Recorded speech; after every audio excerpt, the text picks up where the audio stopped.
The inaugural season of the Tampa Bay Sun is presented by Tampa General Hospital. Together, TGH and USF Health form the region's only academic health system, integrating clinical care, teaching, and research to deliver the best possible outcomes. It's Tampa Bay Sun and Lexington here at Riverfront Stadium this evening. Alongside Haley Sutton, I'm Michael Watring. It's great to have you with us. And Haley, when these two teams met in September 8th, it was a back-and-forth affair. Yeah, the score at that one, it ended 3-2 in favor of Tampa Bay, and it was certainly an exciting game with a lot of goals. At that time, it was the highest-scoring game in the Super League, but ultimately Tampa Bay came out on top. A lot of chances were created in this one. Natalie Stouty, the defender, actually getting on the scoreboard here, getting in play with the defense, but really Tampa Bay just trying to find their groove, getting back home in this one. It'll be exciting to see the rematch between these two. It would be Ashley Clark's eventual game winner in the 79th minute that proved to be the difference in that matchup. For Tampa Bay, however, they've been on the road for a long time, haven't played at home in 48 days, just one win in their last 5. Yeah, it's particularly difficult looking at that last result against Spokane. It was a game they created so many chances in, they just couldn't find that final touch. And head coach Denise Schulte-Brown has talked about just getting that chemistry together, leaning on the mix of veteran experience and newcomers to come in and really solidify their offensive performance. It's going to be interesting to see how they get back in the mix there. The Sun have scored the second fewest goals in the league overall this season. Carly Gimona has 2 of them for the year. Yeah, well, taking a look here at her stats, 2 goals in 8 appearances. Doesn't necessarily jump out when you think about a goal-scoring midfielder, but she does create a lot of chances for her team as well. She's not afraid to take a shot. She plays behind Cecile Nielsen there, so she just provides some spark and some vision for the rest of her team. Look to see her create some goal chances and take some shots as well. On the other side for Lexington, they're a great goal-scoring team, and they're powered by one of the best in the league this season. Madison Parsons has 4 for the year. Unfortunately for anyone who faces Madison Parsons this year, her coach described her as the nicest person on the field, which makes it particularly challenging when she's scoring goals at the clip in which she's scoring. She has such a nose for the goal. Her coach says she's relentless at practice, and that translates over onto the pitch. She is someone Tampa Bay will have to keep their eye on, whether she is on the ball or not. Lexington, the league leaders in goals. They are high in conversion rate. Conceded 20, however, this season. So they score a lot, but they also give up a lot. Yeah, soccer is kind of like science, right? Well, you're trying so many experiments. Sometimes they work right away. Other times it takes some time to get the correct recipe. And the latter has been true for Lexington. They've really tried some different formations, some different players in the rotation, just trying to create something. Still waiting for that clean sheet, but when you're scoring goals, Michael, that's the most important part of soccer. It's getting on the board and creating that separation offensively. Tampa Bay is eyeing its first home win of the season. Will tonight be the night, or will Lexington spoil the party here at Riverfront Stadium? Plenty of action to come tonight when we return. It's the starting 11s and the opening kick when we return. Next on Peacock.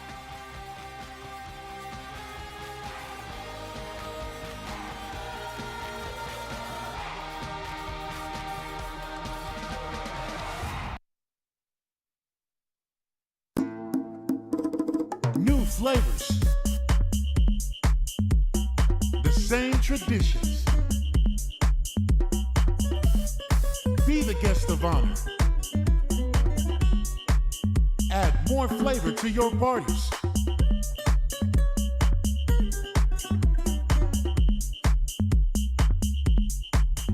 El Jimador, spiked bebidas. Once the game kicks off, the hype doesn't matter anymore. Your follower count means nothing. Your resume is irrelevant. What matters is the moment, the game, the crest on the front of your jersey, the people you play for. Are you going to make history? Are you going to save the day? Are you going to score a hat trick, break some ankles, or give a kid the thrill of a lifetime? This is what the movement is all about. These moments that matter. The USL Super League.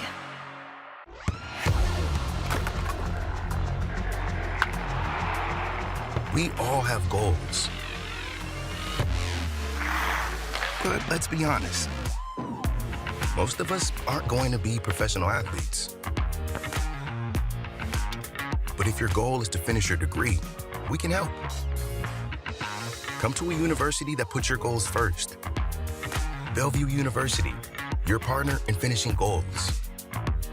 The two most important days in your life are the day you are born and the day you find out why. Yeah, trick. I said what I said. I don't care. I paint the town red.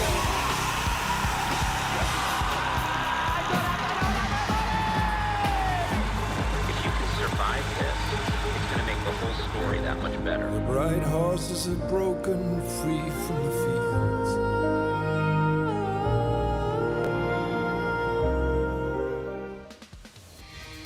And we welcome you back to Tampa, Florida, where we are just about ready for kickoff here tonight. It is Tampa Bay Sun and Lexington meeting for the second time this season. And this will be a fun matchup tonight as we take a look at the starting 11 for Tampa Bay. 3 changes from the first meeting this year, including the change at goalkeeper. Lauren Kozel gets the start yet again for this group. Yeah, Coach Denise Schulte-Brown telling us that the goalkeeper position has been something she's really monitored this year. Kozel's going to give him the best shot going forward today, but it has been very fluid. Keep your eye as well on Carly Giamona. We highlighted her in the entry there. She is going to be a goal creator.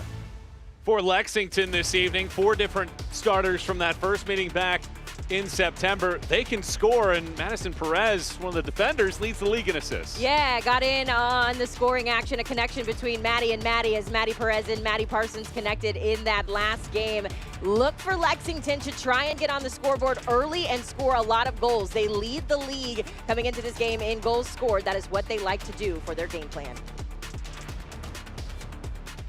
So just about ready to kick off here. First time since September 14th that Tampa Bay gets to play on the home pitch. And it's a great night for action. Temperatures high 70s, low 80s right at kickoff here this evening. Tampa Bay decked out in the navy kits. It's the white and green for Lexington here tonight. The whistle blows and we're underway here on a Saturday. It's the USL Super League.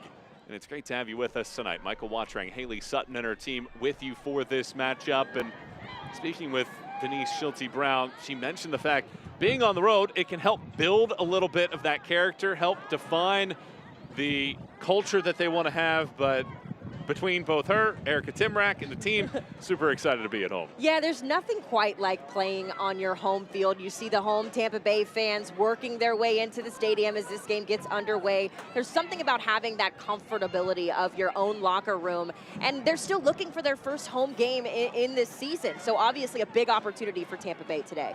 And on the other side for Lexington, this is their 4th consecutive road match. So somewhat what Tampa Bay has gone through. They haven't played at home since October 6th, but they're a better road team this year. Both of their wins this season have come on the road. Yeah, and for Lexington, still just trying to find their identity this season. They truly went through the highs and lows of October where they saw pretty much any result you could ask for in a soccer game. Still early in this Super League season with the second half still to play, but plenty of opportunity to establish that identity tonight. Gamona's run sets up Moore, who recycles this ball right back. Gamona. Vivian Bassett. The pass gets intercepted.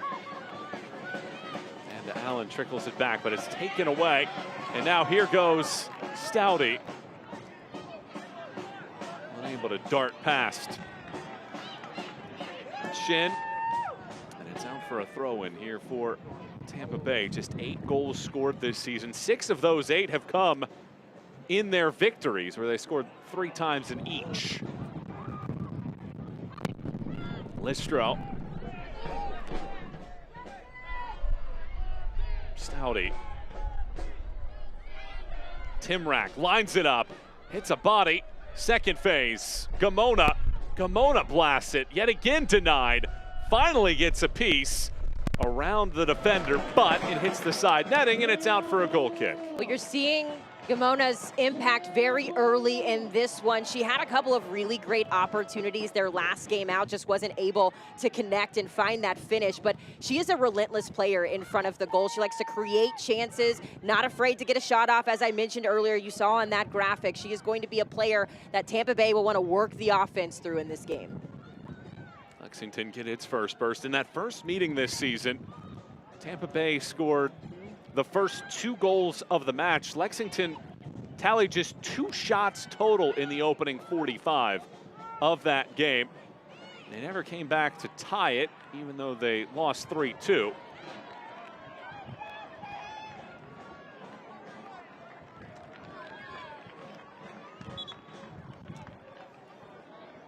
Talia Saudi about ready to throw this in. Former U.S. Youth International star, won CONCACAF titles at the U15 and U17 levels.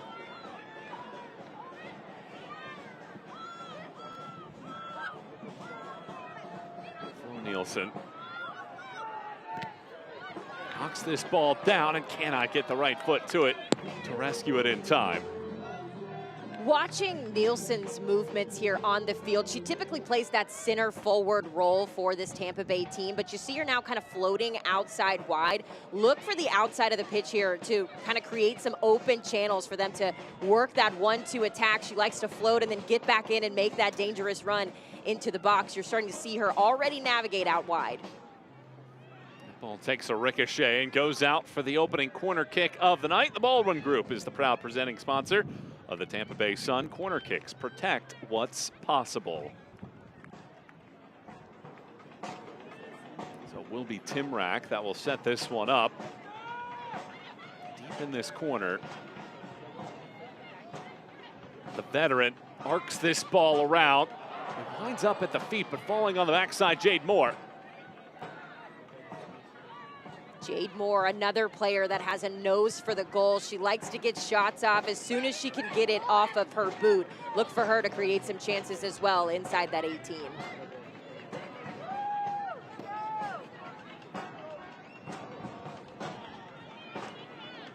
Edmonds cannot control. Throw in here for Lexington. Well, one of the keys for Denise Schulte-Brown is to build the community for Tampa Bay. And prior to the match, they held a moment of silence for Amir Abdur-Rahim, who passed away in October. The USF men's basketball coach, of course, Schulte-Brown, a former coach for the Bulls for 17 seasons. And everything that this area have gone through, she said that she wants to see her team build that community. That's one of the pillars and big piece of the culture for this team this year.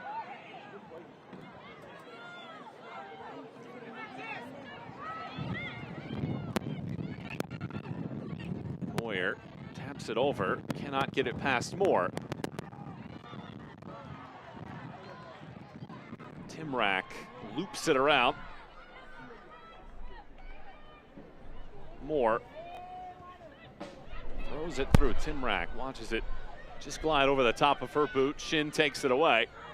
6 minutes in, and all of the intensity on this side of the field, but a foul whistle allows Lexington to alleviate it for the moment. And a good moment here for Lexington to sort of take a break, reestablish their game plan, getting a set piece restarted quickly here. It's something that Michael Dickey has really talked about when it comes to his soccer team. He says they like to score a lot of goals, as we've seen with the results, but it's just about finding that finesse, finding that chemistry, and that consistency of playing a full 90 minutes of Lexington SC soccer. There is Denise Schulte-Brown. What a career she had at South Florida. 6 American championships, 8 NCAA tournament appearances, and put together an experienced Tampa Bay Sun team. Was our conversation with her not the most fun? You can just tell how passionate she is, not only about the game of soccer, but women's soccer, professional women's soccer in particular. She talked about, again, creating that culture and establishing that early in the first year of the Super League. Madison Perez hooks this ball in. 5 assists on the season, but this one doesn't latch up to a teammate. Tampa Bay swinging out to midfield as it trickles away for a throw-in. So both sides have had corner kicks in the opening 8 minutes. Neither side has registered a shot off of those chances. Let's go D. All right.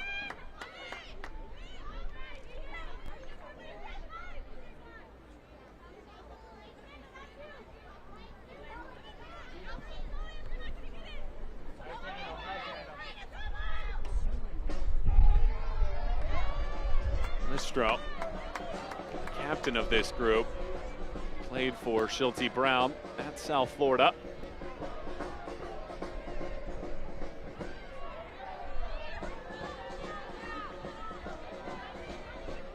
The crowd has filed in pretty nicely here. It's a good atmosphere, good night for action here in the USL Super League.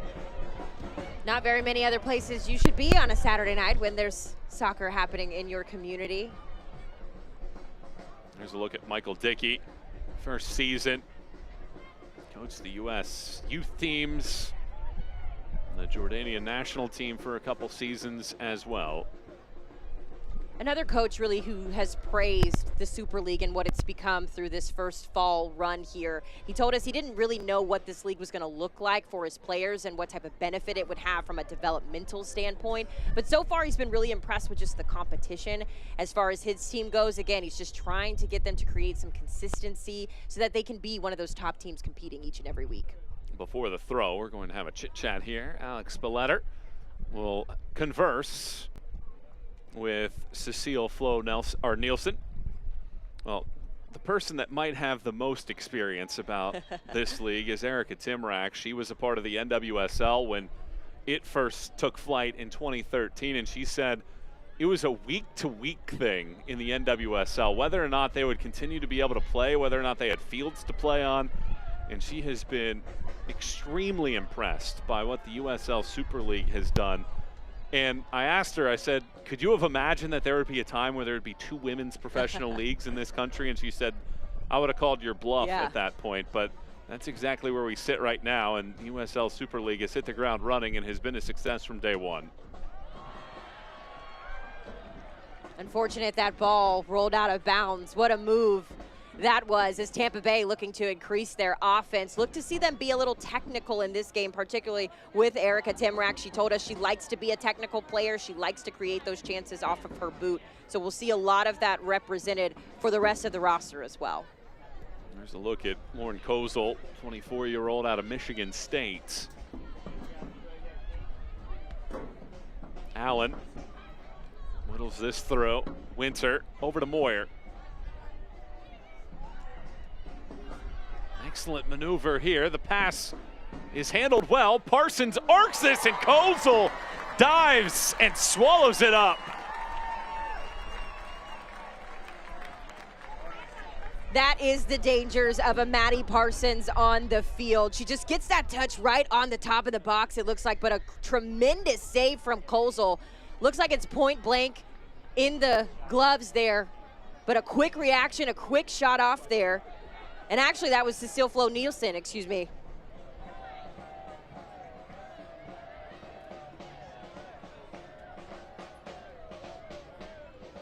So Lauren Kozel comes up with our first save of the night.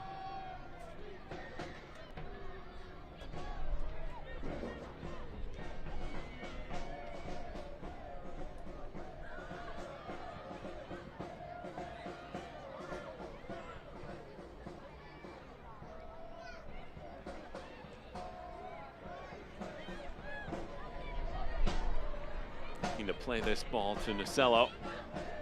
Nasello provides the pressure, but Shin gets it right back to the keeper. Sarah Cox launches this one out of play.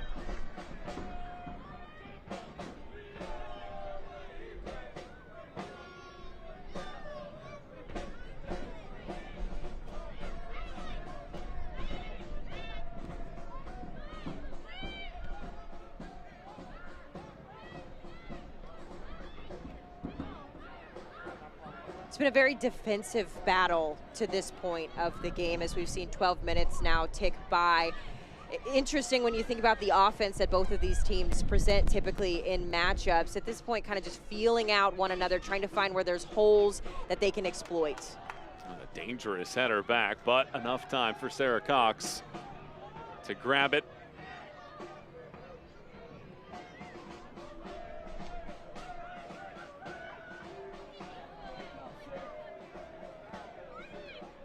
Listro. Timrak charges to the right. Nasello lofts this ball. It bounces twice, it comes empty. And the swinging shot from Edmonds falls into the hands of Cox. Good opportunity there from Tampa Bay, getting their outside backs involved in the attack there. Edmonds gets a clean touch on the finish. Unfortunately, just not enough power. Cox able to corral it pretty easily, but what a ball in from Nacello. Just a dangerous ball to place it right in the 18. Edmonds gets a clean look at it again, just not enough power to tuck it into the back corner, but a couple of really good chances as both of these teams start to ramp up that offense on the field. Tampa Bay have only scored 3 times in the first half this season. They've been so good defensively.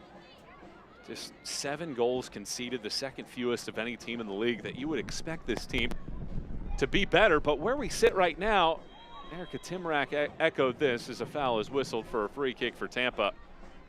The volatility of this league, on any given day, a result can really flip the table. And if either of these two teams win today, they jump from either 7th or 8th up to 4th on the table. There's just so much parity in this league, right? Look at the top of the table with Brooklyn earning a big win on Halloween this week. They finally passed the Carolina Sin, who has been on top of the table for the entire season. And when you look at where these two teams are right now, an opportunity to jump up to 4th place would be huge, again, going into that fall break. And when you talk to any coach in this league, that fall break is going to be nice to be able to reset, but it's also a reminder that this first half of the season, albeit important in the long scheme of things, there's still a ton of season left to be played, that you're not out of it regardless of the results that are happening at this point in the year. And Erica Timrak talked about that, the experience really showing in full-fledged there when it comes to just how much soccer is ahead of these teams. And really, this is new, right? They're only a few games into the season, so again, just adjusting their bodies to the demands of professional football. It looks a lot different, and that spring season, I'm interested to see how things look maybe a little bit different as well, just the soccer and how they all adjust. It's going to be a fun finish. A foul whistle here that'll set up Lexington with an attacking free kick. Winter taken down. This is a good spot for Lexington to be in. They like to score off of set pieces. It just creates a little havoc, dropping a weighted ball into the box, trying to get a toe, a head, any legal part of the body on the box, and you can expect Lexington to try and work it in off this set piece. Madison Perez hits this ball into the box. It skims off of a head and trickles out wide for a corner kick. And Lexington will get its second corner of the night. Nice floated ball into the box, perfect amount of power, little finesse as it drops in. Tampa Bay's defense was ready there as we're able to clear it away, but that ball was looking for Maddie Parsons floating on the back, so you see just how dangerous she is on the field and where she positions herself. She likes to be at the top of the box. She likes to be at the back post. Perez takes the corner. Short into the 18. Winter gives it right back. Perez crosses this all the way back post again, and it goes out for a goal kick. In the aftermath of both Hurricanes Helene and Milton, the USL has partnered with the United Way Suncoast to help the Tampa Bay area recover from the devastation the storm left behind. To learn how you can get involved, scan the QR code or visit uslsoccer.com/Milton to ensure individuals and families have the access to resources they need to recover.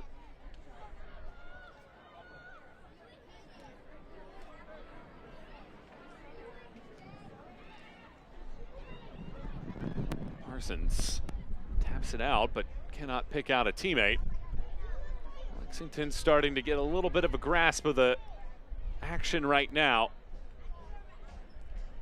Really trying to work the ball up the side of the field and just play some of those balls across the box, as we see a foul there awarded to Tampa Bay. But really the game plan for Lexington through this first 18 minutes or so has been to send the ball out wide, make some running or create some running crossing chances across the back post and try and get a touch in there. Mary Kate McGuire called for the foul. She scored the final goal in that 3-2 loss to Tampa Bay on September 8th.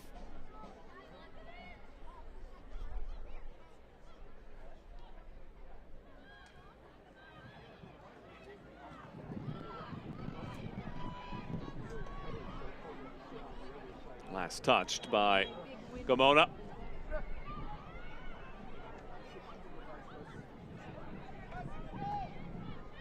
Winter.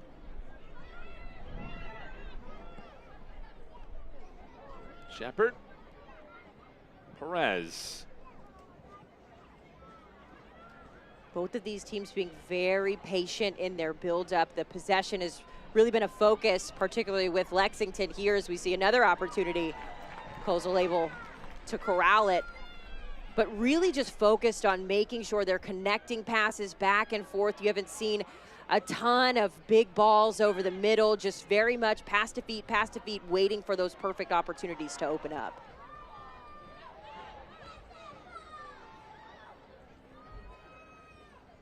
Flo Nielsen.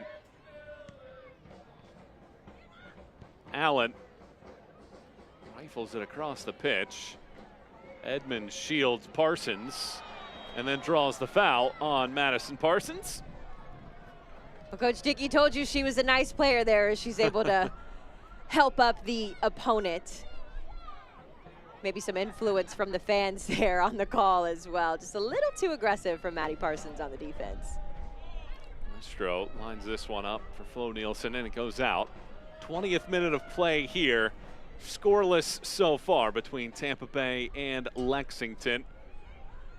Tampa Bay, the second stingiest team in the league. Lexington, the best goal-scoring team in the Super League, but also the team that gives up the most goals this season. So what gives tonight as Tampa look for its first home win? And it's kind of just been that kind of season, really, for both of these teams, as they've just continued to try and find their groove as the season has gone on. Both have had really great moments of brilliance, and then have had moments where they probably would want to take some of those moments back. So it's all about, again, focusing on that fall break. How much better can we improve every time we step out on the field, so that by the time we get to those moments that matter, you're already playing automatically at that high caliber and that chemistry and consistency I've been talking about.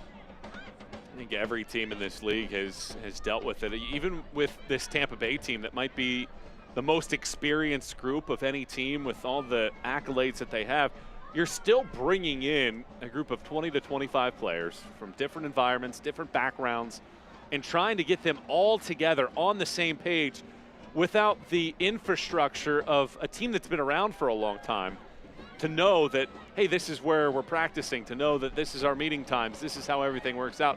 It's new for everybody. And it kind of reminds you a little bit of the college setup, right, where you have the upperclassmen who have sort of been there, done that, leading the way, and then, you know, even going through the roster in preparation for these games, you've got players, some of them who are 16, and while they're not necessarily playing big minutes, just to have the experience of watching some of these players, watching professional soccer unfold, like you said, it's all about learning and getting used to what that looks like. That ball taken away cleanly. Timrak walks out of there with it. Gomona shoots this ball along, and it just does evade Flo Nielsen. But a throw-in coming here for the Sun. Giamona, again, we highlighted her in that open for a reason. I talked about maybe the lack of goal scoring from her, but where she lacks in the goal scoring this season, she makes up for in what you just saw. That big ball out of the back as they were sort of working on a slow counter, wasn't as quickly at the pace maybe that they wanted, but just that big ball up to create the threat of an offensive opportunity there. That's what makes her so dangerous. Vivian Bissett. And her eyes on Nacello. Winter takes it. Moyer. Too much on that. Looking for Parsons, and Kozel picks it up.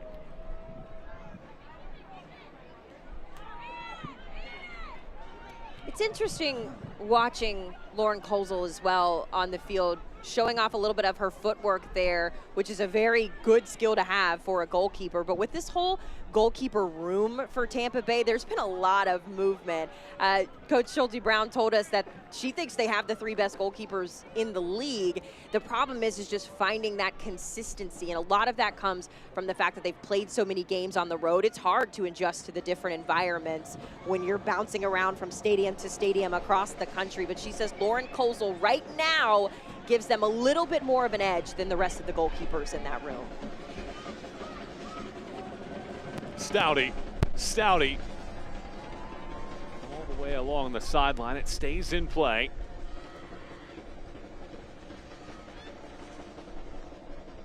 Flo Nielsen. And ultimately, no issues there for Sarah Cox.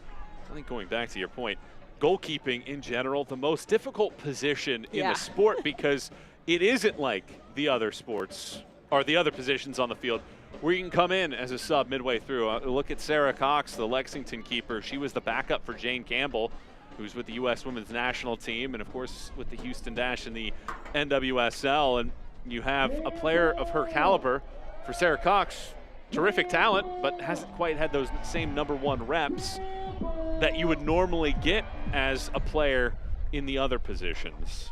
Well, and think about the whole premise of the game of soccer, right?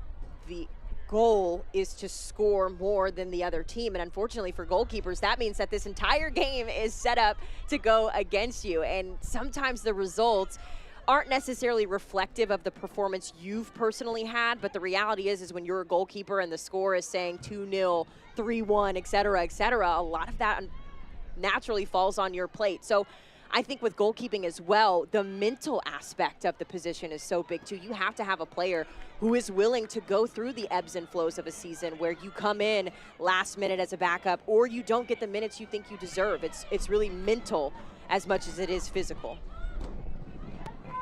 We'll see which goalkeeper prevails tonight. Cox has not registered a clean sheet, nor has Lexington this year, the lone team in the league without one, while Kozel has 1, has given up just 3 goals.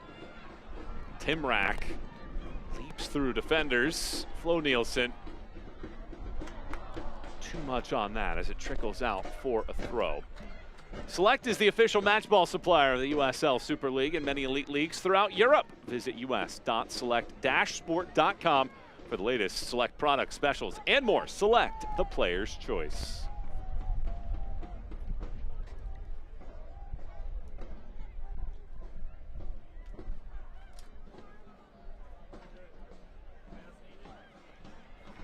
Courtney Jones slams on the brakes. Moyer.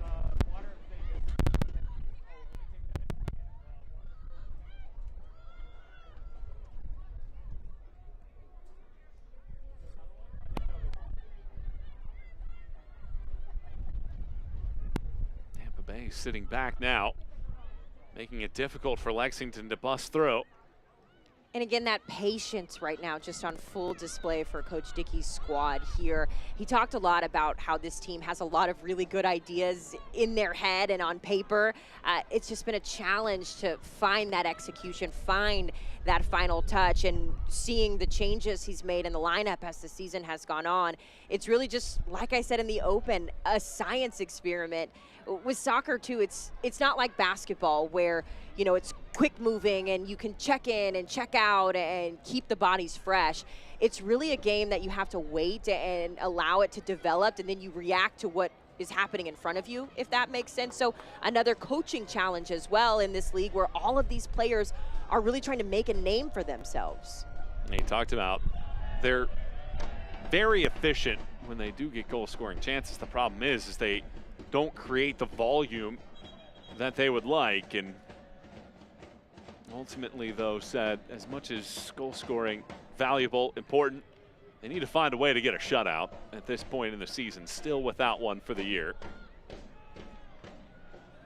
It's a good turn here. Gamona launches it across and it dangles right in front of the pipes. Timrak was making that late run, and it just does evade everybody and go out for a goal kick. This is the Giamona special here. She loves getting down on the touchline. She's so technical, and it looked like that was a cross. She was looking for Timrak there on the back post, who was making her run in, but it almost was a shot as well. And again, that's what makes her so threatening, is this dual ability to simultaneously create chances while also taking a shot on her own. It's really something Lexington will have to watch out for as she heats up. Listro joins the party this time, and she is the last one to touch it as she asks for a corner, but will not win that argument. It goes out for another goal kick. Tampa Bay really ratcheting up their offensive chances here. And I keep talking about the game of soccer and what it's supposed to look like, right? But really there's some advantages to the game, right? If you get on the scoreboard first and you can hold on, you obviously have the advantage from the scoreboard standpoint. But again, the mental aspect of that comes in too, right? Both of these teams could really use a goal right now to sort of quell the back and forth that we've seen as this contest has gone on. It would really provide a spark on one side, maybe some motivation for the other side too, but both of these teams really being patient in their opportunities right now. And Tampa have not led at home this season. This is their third home match of the year. No wins so far, and looking for their first lead of the campaign here at Riverfront Stadium. Listro does really well there to get that ball out. Next match coming up a week from today against Fort Lauderdale on the road. It's the Sunshine State Derby. I'm glad they went with Derby instead of Sunshine State Showdown, because that's what I was expecting you to say, and then I was going to ask you to say that 3 times fast. I could barely say Sunshine State. I'm still struggling. Now you have to think about it. Gamona has too much on that pass for the initial target, but it is swirled in. Edmonds goes to chase it down and does get there in time.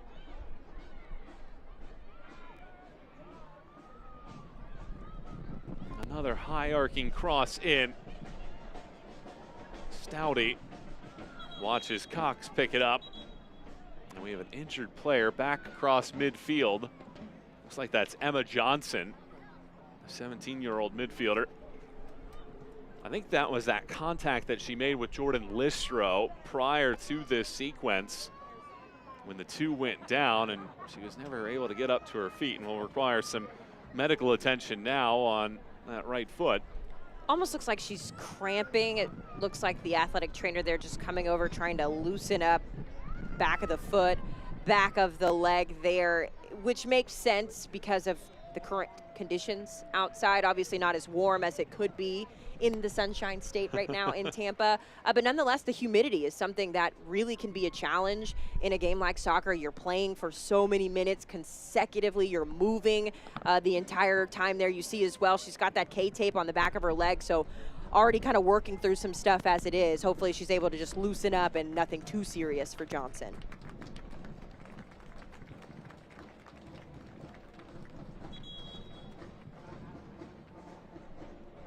So Johnson trotting off. Two sides get a quick moment to catch their breaths, get some water, and collect themselves here. After the half-hour mark of this match, Tampa Bay and Lexington scoreless in this one so far. Two teams looking to rise up the charts, both sitting at the bottom of the league table at this point in time.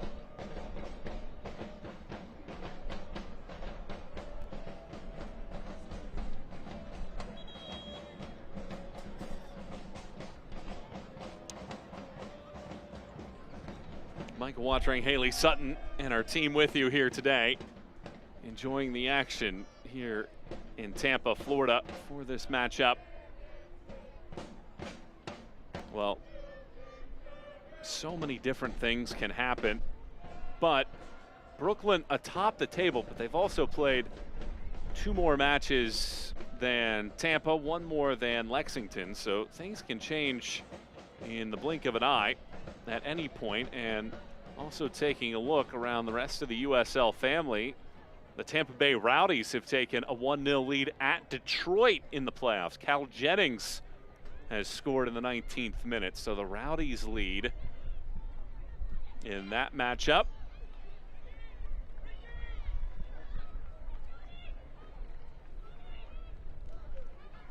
And now let's see if the Sun can do the Rowdies one better and get a goal here before halftime. Listro goes to the deck, but gets the pass off. Excellent ball funneled through defenders. Stouty tosses it in, gets a second chance. All the way back, and Gamona blasts this ball high and over everything. Well, Gamona knew she didn't get a clean shot on this, but I am more interested in why Lexington has not keyed in on the fact that Stouty has been wide open all game long. She makes it challenging because she comes from that outside back spot, but she plays very offensive, so it's confusing between her and Giamona sort of switching on that right side of attack. Someone's got to pick her up. There's been 4 consecutive plays now where she's been left wide open on the back post, and she's able to create those chances, really have her way and play those balls in. Well, Denise Schulte-Brown said that this team can be more dangerous than what they've shown at this point in the year. They want to be able to showcase their prowess in front of the goal, but haven't quite been able to do so. And here tonight, we have seen a total of 5 shots, 3 from Tampa, 2 from Lexington. Edmonds. Hendricks just has to play this ball out, and Lexington's pressure starting to impact the flow of the game. Looks like they wanted a foul call just a few moments ago before this ball went out of play. But just trying to ping the ball around, create some sort of chaos. Chaos is your best friend in the attacking third, because as a defender, it's hard to react when the ball is constantly moving. It's why possession is such an important part of your game plan in the game of soccer. If you can ping that ball around quickly, efficiently, create those chances, it keeps defenders on their heels. Perez sets up another corner. Mike Dickey saying that one of her superpowers is that she's an incredibly accurate passer of the ball. But it'll be Winter that arcs this ball into the 18, and McGuire's header goes over the top of the crossbar. That ball looked vaguely familiar for McGuire there. She had a goal similarly where she just looped it in on the back post off the header. It wasn't a driving header, it was more of a floated in just past the keeper. But plenty of chances here for Lexington in the final 10, and really one of the most important parts of a match is the final 10 minutes, especially going into halftime. You want to be the team that has the momentum going into the break. Well, Lexington leads the league in goals, but has the second fewest shots in the league this season. And here's Stouty again. Stouty again. Wide open. Nasello chases. Just cannot get that left foot to it in time. Looked like that ball hit a hand. There's not a whistle. It is gathered in. More. And ultimately cleared away. Nasello unable to hold on to it, and Listro's touch angles to the bleachers. Yeah, Nasello got that ball on her back to goal. She thought she was offside, but that's why it's so important to play until you hear that whistle. She was towing the line between staying in play versus being offsides there. Just got a little distracted with her positioning.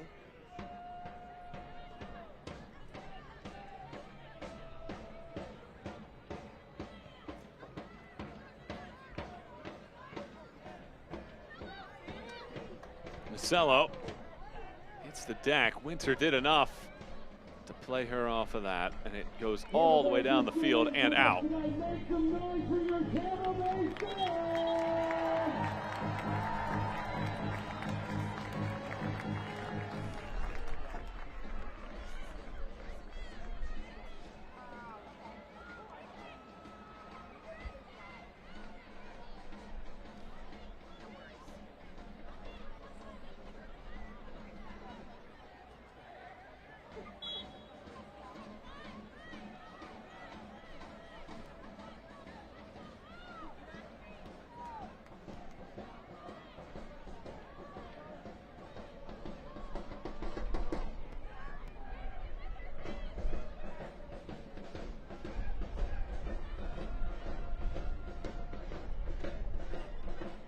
Either side score before halftime. Still scoreless in this matchup. The other match in the Super League today waited until the 87th minute before the lone goal. It's a good maneuver here by Flo Nielsen. Flo Nielsen lays it back. Moore shuffles this to the right side, but the flag is up for offside. Jamona just got a little bit too complacent there with her positioning. Ball came in and she was in that offside position.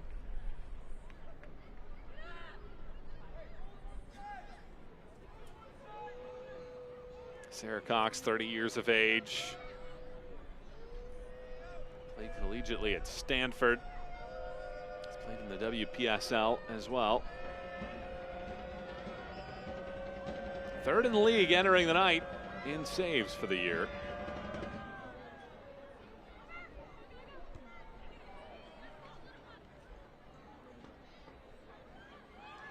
Shepard chases after it. Was looking for Parsons as McGuire let it go through, and Kozel picks it up. Both keeper been asked to just make one save so far tonight. Keepers have not played a pivotal role in this matchup so far, I would say, but both have been asked to make at least one big save, to your point there. I imagine the second half, as those teams both make adjustments going in, we will see some more created chances. So good for them to stay locked in this game, because you can change on a dime. Lexington have scored twice in the final 10 minutes of the first half this season. Well, they get one here on the road. Moyer unable to work it around Edmonds. Edmonds will carry this ball all the way down and through.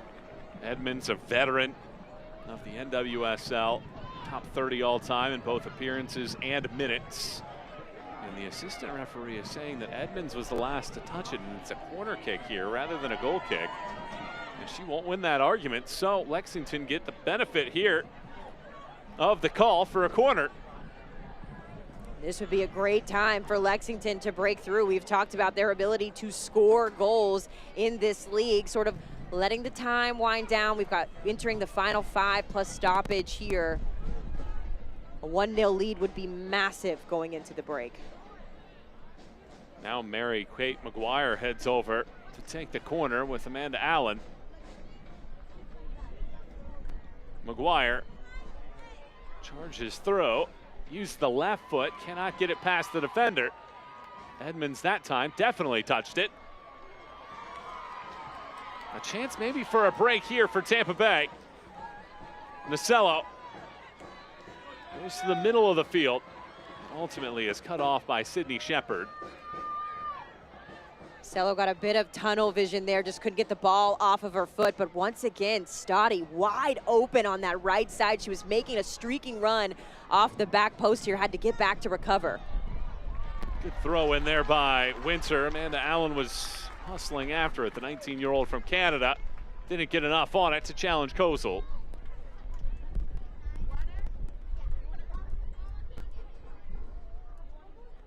Can't watch the match? Turn on SiriusXM FC 157, North America's only 24/7 source for engaging soccer talk, including live matches from the USL Super League. Visit uslsuperleague.com/SiriusXM to view the schedule.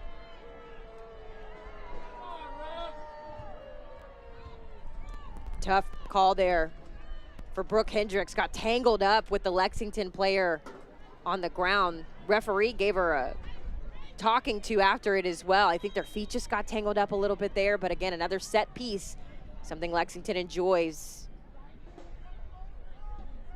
Madison Perez, yet again, she elected to forego her final year of college at Long Beach State to join Lexington, and hits this ball in. It takes one bounce near the penalty spot, and yet again Kozel shuffles over to her right to pick it up. Never a real danger for Kozel back there. I do wish that there were a few more Lexington players just crashing the box, making it a little more challenging back there for Tampa Bay, but still scoreless as we go into the final 4 minutes.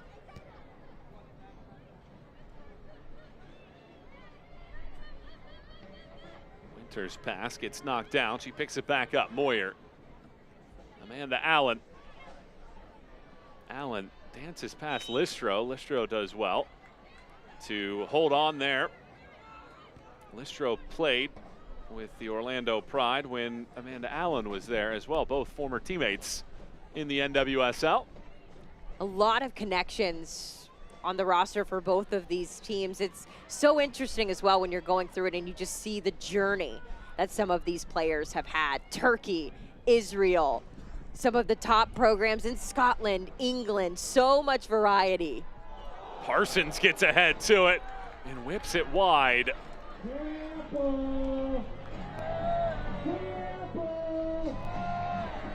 Maddie Parsons giving her team a thumbs up after that. A beautiful ball played in here. Lexington just pinging it around. Johnson, good to see her back on the field playing after being banged up a few minutes ago, but just floats this to the back post. Maddie Parsons is dangerous for that exact reason. Gets power, finesse, just misses the outside of the post there to keep things scoreless. But she is a player, again, who will be in on some of those chances as the game rolls on. Tampa Bay have given up a couple goals in first half stoppage time this season, trying to surge at the end of the opening 45. Hendricks has her pass. Pilford. That's good work, though. Nacello takes it back.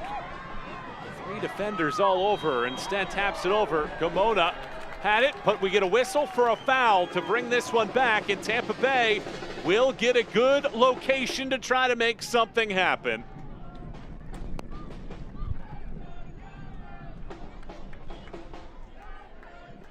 Referee initially played the advantage, it looked like, on that, and ultimately once it dissipated, she decided to award the free kick there. This is a really dangerous spot for a free kick, as Sydney Nacello still feeling that impact.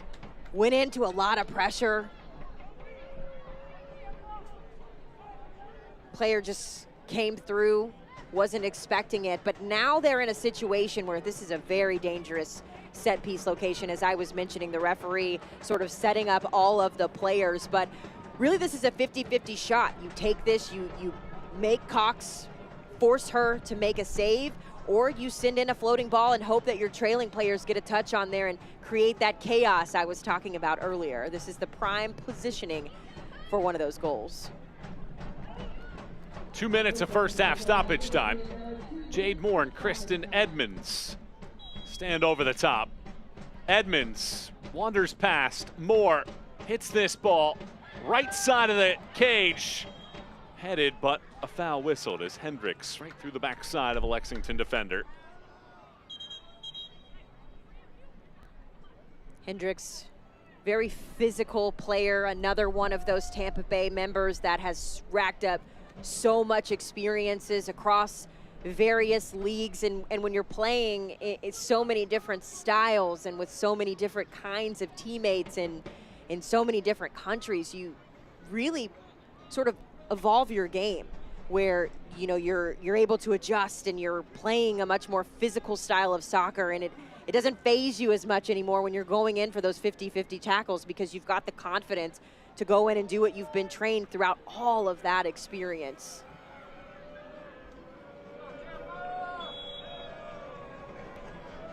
Takes us halfway through our stoppage time in this first half. Scoreless still between Tampa Bay and Lexington. Sun looking for their first home win of the season. Lexington looking to avenge a loss on September 8th. That was a 3-2 Tampa Bay victory. Timrak was hopeful for a foul. Does not draw a whistle, however. No time to petition for a foul either as Lexington goes on the counterattack here. Good for her to hop up and get right back into the defensive effort. Here comes Lexington with one final surge before halftime.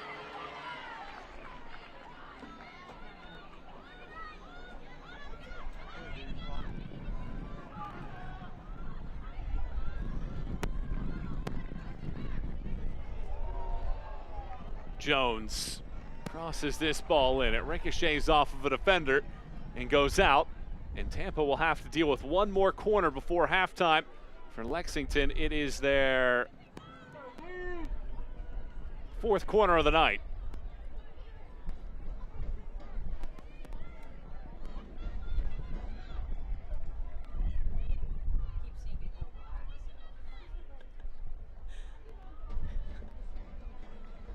Madison Perez readies to line this one up. will undoubtedly be the last action of this first half. Looks like she's calling plays from over there in the corner. Perez loops this ball into the air. It's headed down by Shepard. Cleared to midfield. And there is your first half whistle. Scoreless at the break. And Haley, two sides that want to climb up the charts, but neither side has really been able to get a stranglehold of the attack. Looks a lot different than that first matchup we saw so many weeks ago between these two teams. And at this point, I think a tie is well-deserved for both of these rosters. They've both had their opportunities. I'm curious to see the second half adjustments here, but really a defensive battle that had some exciting moments on offense too. Halftime score presented by Tampa General Hospital, and it's scoreless at the break. Tampa Bay and Lexington squaring off for the second time in as many months. We're scoreless here in Florida. When we come back, we'll have news and notes from around the USL leading up to highlights. Stick with us with Tampa Bay and Lexington scoreless after 45.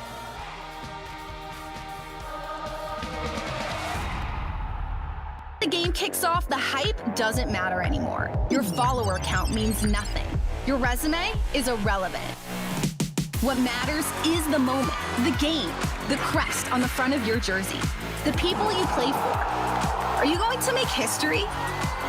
Are you going to save the day? Are you going to score a hat trick, break some ankles, or give a kid the thrill of a lifetime? This is what the movement is all about. These moments that matter. The USL Super League. The devastation from recent hurricanes has impacted so many across the area, including many members of the Bob's Carpet and Flooring family.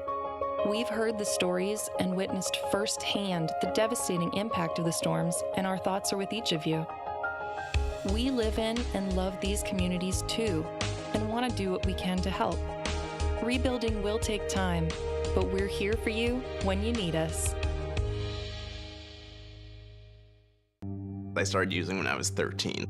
It was like, oh, well, they're prescription opioids, so they can't be that dangerous. My perception was once you stop using, like, that's it, your life is over. I didn't even realize that I needed help until the day that I got arrested. I have been able to accomplish a lot in my recovery. I just want to be happy and I want to thrive in my life. If you or someone you know is struggling, there is hope. Recovery is possible. It's a force that can't be contained, propelled by purpose, pride, and the power to protect. When winning isn't just the mission, it's your passion. You pursue it. You make power plays. Aim for fences. And go for end zones. You believe that your moment is now. At Farah and Farah, we deliver game day energy 24/7. If you've been injured, put our force to work for you. Welcome to the Florida Lottery's Department of Good Fun. We pack all the fun into our games. While also doing good. Like sending nearly 1 million students to college on Bright Future scholarships. And giving billions to education across the state. Because we do fun different here. The Florida Lottery, it's good fun! Cain's, your hometown furniture store, is here for you. As part of our local community for 76 years, we're here to help during these trying times with 10% off your entire purchase, free next day delivery, or 0% interest for 4 full years. You can buy your furniture now and we'll deliver when you're ready. We have furniture you want and special offers you need. 10% off, free delivery, 0% interest. Cain's Furniture, here for you since 1948. We welcome you back to Tampa Bay, Florida, where our score at halftime is presented by Tampa General Hospital. The Sun, 0, and Lexington, 0. Michael and Haley back with you. News and notes from around the USL Super League and the youth movement. How about the debut for 17-year-old Allie Flanagan? Not just bagging the breaks, but getting a 90th minute game winner in that match. Brooklyn winning. They continue their winning streak. Carolina has sent the only remaining unbeaten team. A lot of different storylines already, Haley. Yeah, I'm looking at Ali Flanagan. I had a chance to catch up with Coach Frederic Brillant, who I will be on his game tomorrow. But when asked about Ali Flanagan, we asked him point blank, were you expecting the 17-year-old to come in and make an impact? And he said, yeah, we were. We know what she's capable of doing. So to come out, dream debut for sure, is a perfect way to describe that. And some scores from the week now in the USL Super League. It took just 14 minutes for Brooklyn to take the lead. Luana Gravia scoring, and that proved to be the difference against Spokane. And then earlier tonight, Celie Strawn with 13 minutes to play, or with 3 minutes to play rather, an 87th minute goal. The difference is Dallas takes out Fort Lauderdale, and tomorrow it's DC against Carolina. Who will be the team that will hand Carolina their first loss of the year? And will it be DC? Kickoff slated for 2 p.m. Eastern. You can find that on Peacock. USL Super League halftime. It is Tampa Bay and Lexington scoreless after 45. We'll take a look at the highlights when we return to Riverfront Stadium in just a moment.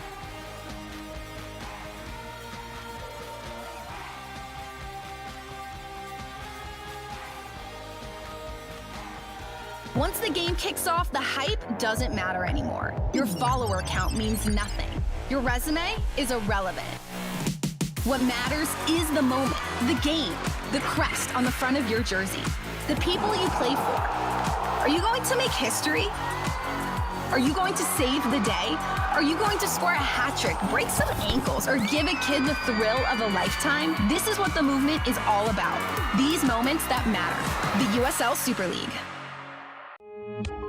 The devastation from recent hurricanes has impacted so many across the area, including many members of the Bob's Carpet and Flooring family. We've heard the stories and witnessed firsthand the devastating impact of the storms, and our thoughts are with each of you. We live in and love these communities too, and want to do what we can to help. Rebuilding will take time, but we're here for you when you need us.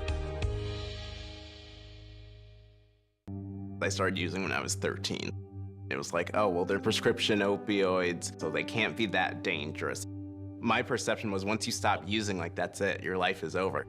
I didn't even realize that I needed help until the day that I got arrested. I have been able to accomplish a lot in my recovery. I just want to be happy, and I want to thrive in my life. If you or someone you know is struggling, there is hope. Recovery is possible. It's a force that can't be contained, propelled by purpose, pride, and the power to protect. When winning isn't just the mission, it's your passion. You pursue it. You make power plays. Aim for fences. And go for end zones. You believe that your moment is now. At Farah and Farah, we deliver game day energy 24/7. If you've been injured, put our force to work for you. Welcome to the Florida Lottery's Department of Good Fun. We pack all the fun into our games. While also doing good. Like sending nearly 1 million students to college on bright future scholarships. And giving billions to education across the state.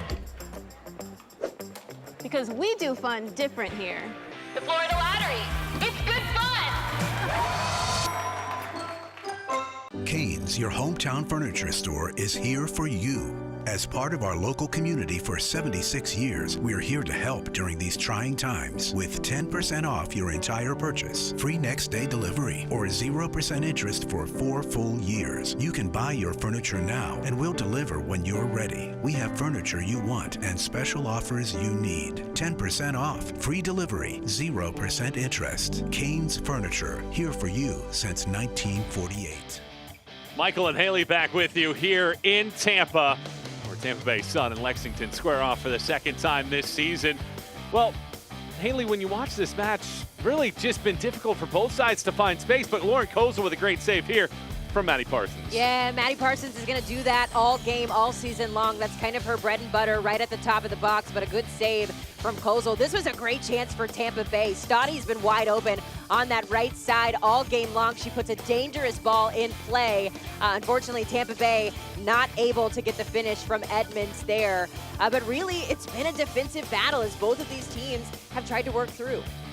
And then here in the 28th minute, it's good maneuverability. Timrak was making that run on the back post, but Kimona just could not quite latch on to her teammate. Giamona always the nose for the goal. That could have been a shot or a cross there, and it unfortunately does not end in either.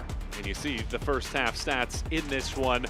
Well, really kind of a tale that both coaches talking about. Lexington wanting to get more chances so that they would score more frequently, and then Tampa Bay on the other side wanting to show that goal-scoring prowess. So far, it's been the defenses that have been stingy. Yeah, very level in this game as we take a look. Possession particularly is pretty even there, with Tampa Bay getting a little bit of an edge. I'm interested to see with the corners, with how many corners Lexington has got in this game. Can they capitalize on that eventually if they're going to be rewarded throughout the second half with more of those? Well, Tampa has still not led at home this season. They're looking for their first home win of the year. Lexington looking to close out a 4-match road swing with a victory. We're scoreless through 45. Second half kick comes your way when we return.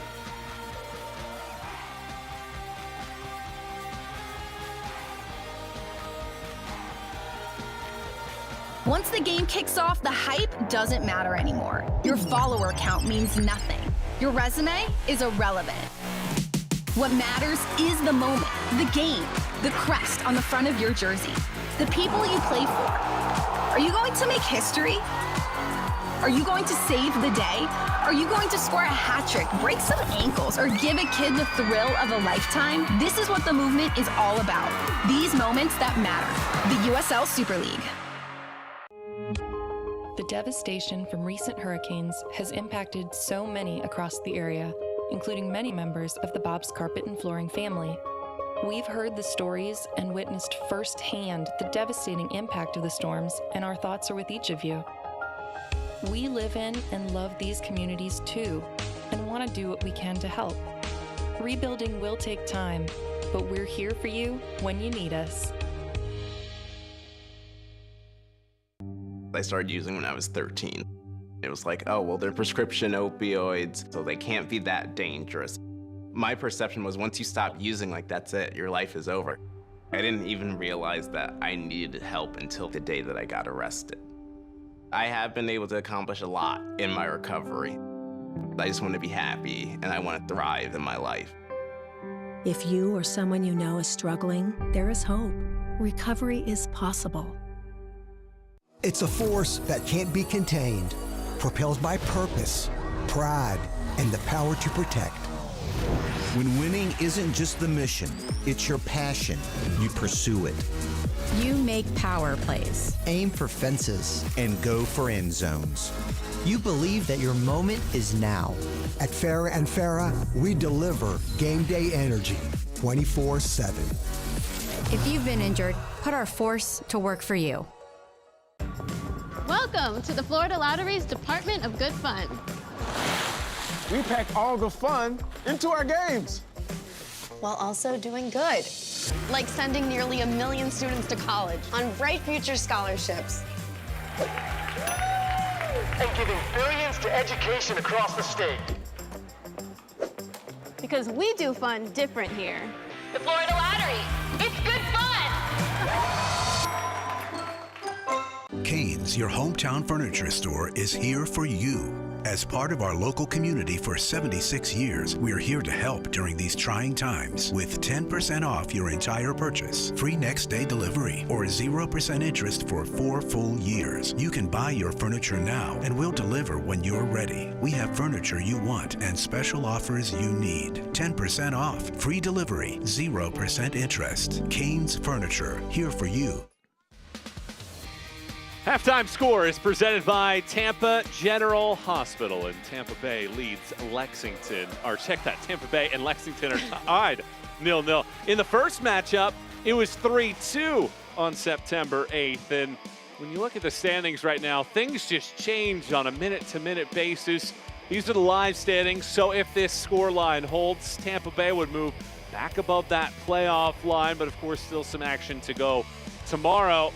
But every match at this point, kind of that moving moment for these teams. And ultimately, I think that we're going to see by the time that we hit that winter break, which team is really able to jump to the front of the line and really assert themselves as we enter the second phase of the year? Well, up to this point of the season, it's really been the Carolina Ascent who has dominated there. You see them in second place with 17 points. Brooklyn FC has been quite the experience over the last 2 months or so with their up and down season so far, but they've got 6 wins. It's interesting when you look at Tampa Bay, though, Michael, because you talk about the minute-by-minute movements. When we put the standings up earlier in the game, we were actually thrown off because Tampa Bay had already moved up with that Dallas Trinity result, too. So, again, just the parity of this league. Literally minute-by-minute, things could change. That rings true for Lexington as well if they can get on the board. Yeah, 3 points tonight would propel one of these two teams above that playoff line. Entering the evening, Tampa Bay were 7th. Meanwhile, Lexington were 8th, and you can see where the thing stood after the live results of a 0-0 draw through 45 minutes of play. So how will half number 2 shake out here in this matchup tonight? It's a Lexington side that scores the most and allows the most goals this season. It's a Tampa Bay group that has scored the second fewest and allowed the second fewest in the league this year. And Haley, what do you want to see from each group in the second half? Well, if you're Tampa Bay, the game plan that was working so well was Stoddy getting up the right side of the field, sending balls into the box, and then hopefully having a trailing player come in and put a shot on frame. That's what's been working for them on Tampa Bay's side. So I'd like to see that, really be connected with a finish there. And for Lexington, it's all about just continuing to create those opportunities. They were so patient in the possession in that first half, but can that translate into chances? That's what the coach is looking for. That's what Lexington is looking for, just some stability going into the second. Michael Watring, Haley Sutton and her team with you here tonight, inviting you to come in and hang out with us for the second half of play as we look for one of these two sides to get on the scoreboard here in half number 2. It's Saturday night action in the USL Super League. Great to have you on board. No halftime subs for this matchup. And this is a good ball from Listro. Coming all the way out. Cox just punches at it. The net is wide open, but Timrak couldn't slow it down enough. That was a nervy moment there for Cox, and she gets away with it. Timrak charges now through the middle of the park. Timrak finds space, cuts it over to the right-hand side, and then heavy on the touch. Ball is loose, though. A back heel, and we do get a whistle and a foul, and otherwise that would have been maybe a moment with a handball in it. Oh boy, everyone take a breath. What a sequence this was coming out of the locker room for Tampa Bay. Timrak with a smart pass there, just lays it off beautifully. It's unfortunate there that Nacello's touch is so heavy. She's not able to set herself up in the right way. It gets away from her as Cox is able to come out and make a play there. Looks like Perez fell on the ball. Nacello was saying that it was a handball, just a difficult position for the referee to be in that moment and make a call. But a great way for Tampa Bay to come out of the locker room on the front foot there. 2 big chances right out of the gate. Erica Timrak talked about the need for patience within the group. And being a veteran, it's easy to see that. It's easy to know that there is a lot of time left. She won 2 championships in the NWSL, but certainly for this team, they want to be able to score goals. They want to be able to develop at a faster rate, but Denise Schulte-Brown is known for her success at the collegiate ranks. There's a reason why she was given the reins to this group and has put these players on the field that know nothing but an ability to thrive.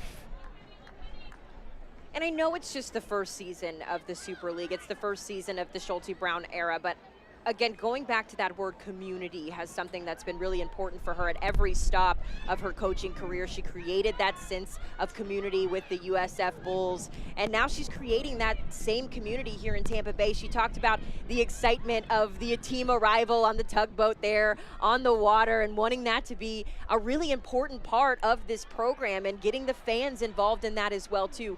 Really making this, as it is the first professional women's soccer program in Tampa, giving fans, I should say, a reason to come out and support these girls.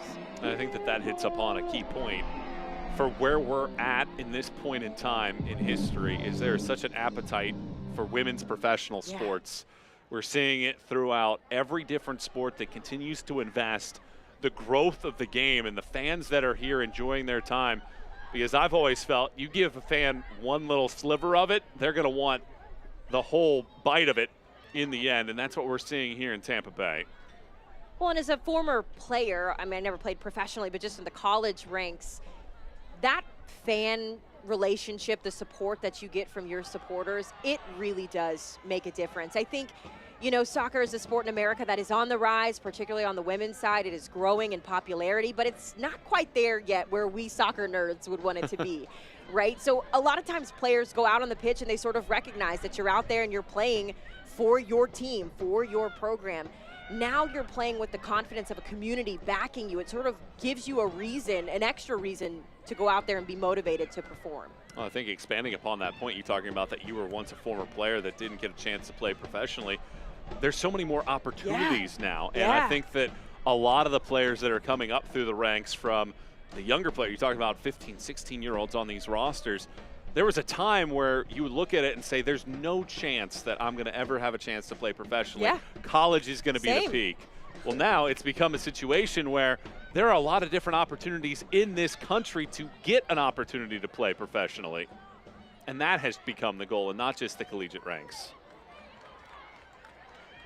Edmonds launches this off the chest of Jones.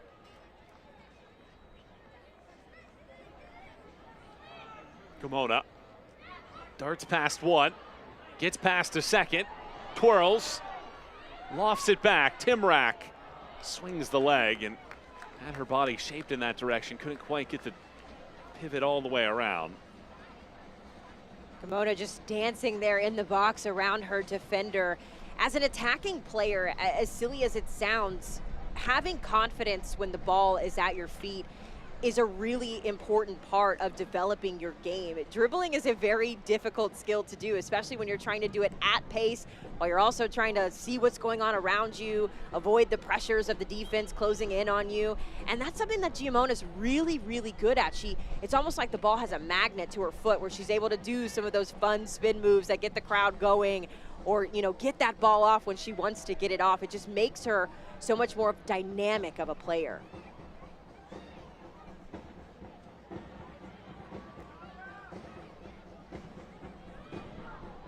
Takes a ricochet. It trickles into the 18. Parsons circles. Parsons glides it through a defender's legs. And it goes all the way out where we get a whistle. That ball, check that, offside is the flag. Won't count, but still a really great opportunity there from Maddie Parsons, and a heads up play as well, as she cut that ball back and put it right at the top of the box. It was almost like she was playing that ball to herself, because that's a spot that she really has been accurate from this season. Chasing after this, Flo Nielsen slams the brakes on. Flo Nielsen shoots and it's saved by Cox. The second chance. Cecile Flo Nielsen shreds the strings, and Tampa Bay lead for the first time this season at home. It's 1-0. Look what it meant to all of the fans in the stands who have been waiting to see a breakthrough in this game. And you had to think, as the 10 minutes in this second half has ticked on, it was going to be Tampa Bay getting in the back of the net. Shout out to Flo Nielsen here, because you don't always get two looks in front of net the way she did there. But the perseverance, the ability to get this shot off first time, takes a peek over her shoulder, blasts it here, forced Cox to make a save, and then she's ready to go to put in the rebound play. Not every striker is going to get those opportunity on scoring chances, but she puts it away, and it is a big goal for Tampa Bay.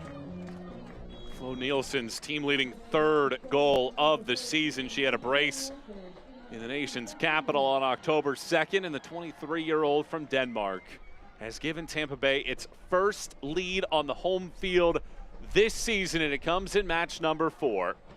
How will Lexington respond now? Shin hits this ball all the way across. Kozel catches it. And what you'll start to see out of Lexington here is almost a scramble as they try to equalize this one quickly. Typically when you go down, especially in a second half like this, the uncomfortable feeling of trailing, knowing that you don't have as much time in front of you, almost speeds up your level of play. So you'll start to see Lexington here start to get in on more tackles, try and get the ball out quickly, try and challenge Tampa Bay's defense.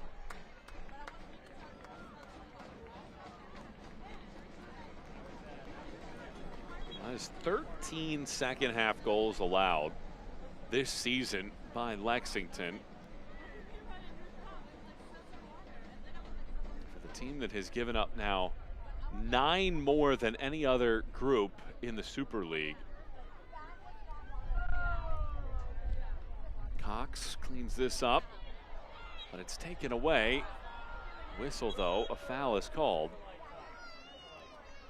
Jade Moore called for the infraction. Always good to play till you hear that whistle and then keep playing even if you do hear that whistle. You never know. And you can start to see, I just talked about Lexington trying to pick up the pace. You can almost feel the intensity tick up a level. The communication has picked up there from the goalkeeper, Sydney Cox, trying to give some direction on that set piece. It's a Lexington group that have dealt with some back-breaking blows this year. 3 of their 5 losses by 1 goal, and those losses have seen the game winner scored twice in the 90th minute. Parsons cannot get that around the defender, but does win her team another corner kick here. And for Coach Mike Dickey, that's the player you want to have sparking your offense. Maddie Parsons just kind of put her footprint all over this game. She's played some balls into the box. She's been creative in passing situations with her teammates. She's gotten some shots off. Hasn't found the back of the net yet, but that's the player you want being the catalyst to get that offense going. Let's see if one of these corners can end with a treasure at the end. Perez eyes her choices. Boomerangs this ball into the middle of the 6. Second phase. Amanda Allen cannot get it through. Second chance. Allen's shot slices wide. Well, she gets a second go at it, much like Flo Nielsen did, but this goes wide right.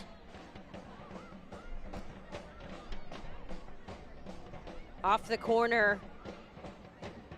Allen just wide open on the back post. She, like Flo Nielsen, got 2 opportunities on it. That second one was a little rushed. Hit the outside of her boot and as a result went off the side netting there. But Lexington not giving up. It's something that Coach Mike Dickey has talked about. His team is persistent even in the results that didn't go their way. They stay in the match as the game goes on.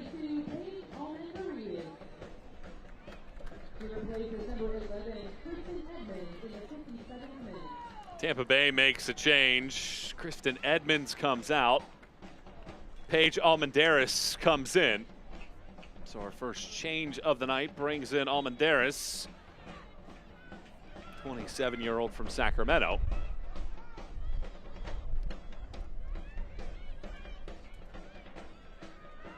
Good opportunity for Schulte Brown with the lead to kind of play with some playing time here for players. Again, we keep talking about inching towards that fall break. These last 3-4 games for teams as they try to establish themselves in the table, a lot of that will come as these substitutes come in and really make an impact. So bringing in some fresh legs, sort of calming things down while also giving players some opportunity to make a name for themselves as well.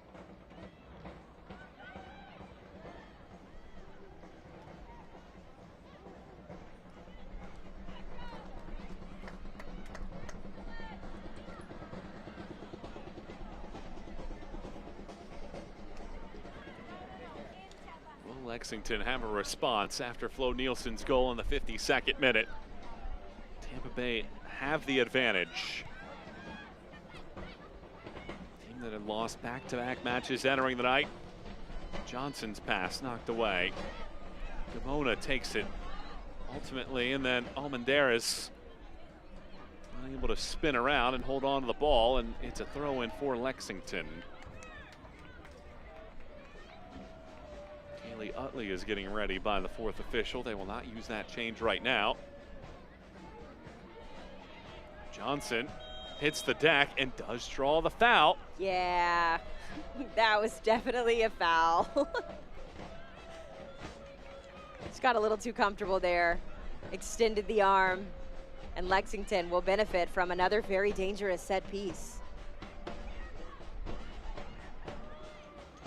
So Perez yet again will have a chance. More free kicks coming.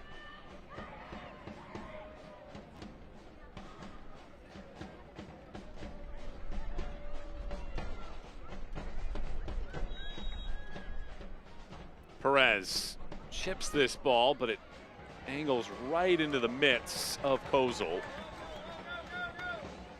You saw Maddie Perez sort of cover her face as that ball went into the hands of Kozol. She just didn't get the touch on it that she wanted. Almost went off the outside of her boot and curled last minute. Not quite the floater that she wanted. Didn't give her teammates an opportunity to get anything on it.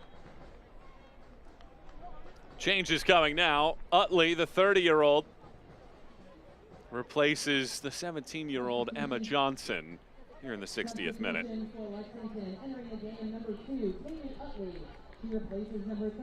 Great substitution. Kaylee Utley comes into this game. She was one of the most coveted players coming out of the USLW into this Super League side here for Lexington SC. Brings a lot of experience, as you mentioned, Michael, onto the pitch, and also an opportunity to create some goals. That is what Lexington looking for right now. Marcelo swings this across. It evades everybody. Utley gets to the corner and flies it up the sideline. It stays in play. Parsons wins her team a throw. So Lexington will not get its first clean sheet of the season this year in this matchup, as they have now given up a goal in all 10 matches that they've played on the campaign. The question now becomes, can they come back? Trailing a goal to nil, just past the hour mark in this match. Michael Watring, Haley Sutton, and her group with you here in Tampa Bay, Florida.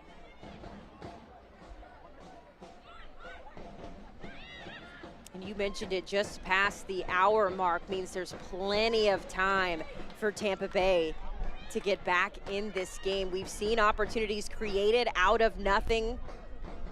Tampa came out on the front foot to start the second half, but the good thing is that that goal came early, left a lot of time to respond. Superb maneuver there by Tim Rack.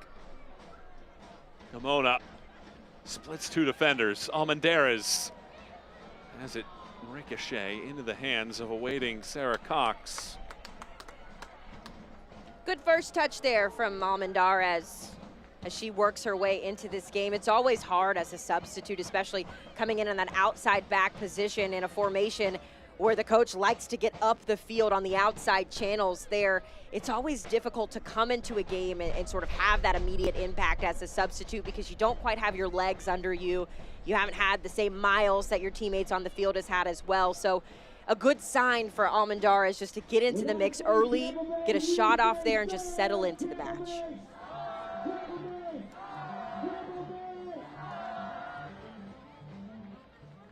Every Wednesday, listen to USL Super League Game Week, a deep dive into all things Super League with hosts Marion Crowder and Anna Whitty. Follow along all season long on the Sirius XM app.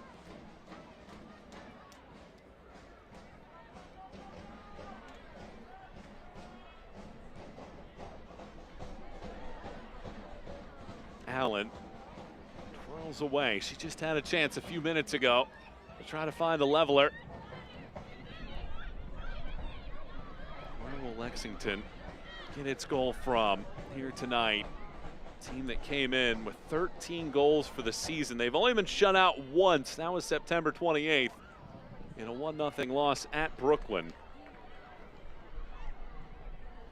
Right now, just difficult for Lexington to get anything going. Tampa Bay, their defensive line has shifted up a little bit to be more involved in the attack. I imagine Schulte Brown would love to get a second goal on here just for some insurance. You're seeing that with the defensive line now pushing up. What a maneuver. Nacello, it's slowed down by Shepard.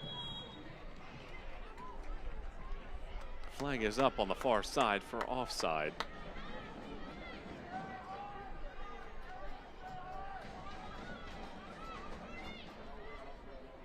Coming for Lexington. They return home. First time in 34 days they'll be on the home pitch when they play host to Dallas, who won tonight on an 87th minute winner from Sealy Strawn. And that'll start a 4-match homestand for Lexington before the winter break. In a really favorable spot in terms of the schedule there for Lexington, getting to wrap up the first half of the season at home. We've talked about how the road games can be grueling for any team in this conference when you're going coast to coast. Here's Moyer hitting it first time. It hits the crossbar and Kozel catches it. Inches away from a tying strike. Speaking of going coast to coast, the captain taking this from defense to offense here. It's a brilliant run behind that high-sitting Tampa Bay line. She's able to catch them off guard. I wish that ball dropped a little bit because it's a great finish with Hendricks trailing on her back there. And Kozel even had to get back off of the crossbar there because the backspin was going to throw that ball actually in for a goal. So a heads-up play there from Kozel to turn around and make the save. Maybe a warning shot there for Lexington. Down by a goal. 25 minutes to play. Timrak surges away. Lays it off. Cross booted all the way through the 18. Almendares was the closest to it. Utley escorts it out, and a goal kick. It's interesting with Tampa Bay as well. We've talked about Stottie and how much she has had success getting up that right side of the field. With the addition of Almendares on the left side, you're starting to see that same pattern, but on the opposite side of the field. It's a really favorable position for Tampa Bay to be in right now, especially with that lead. They can kind of be a little bit more free-flowing and switch the point of attack when they have two really good outside backs who are willing to get involved in that forward attack. Here goes Jones. Lays it off. Utley. Her shot is blocked by a sliding Hendricks.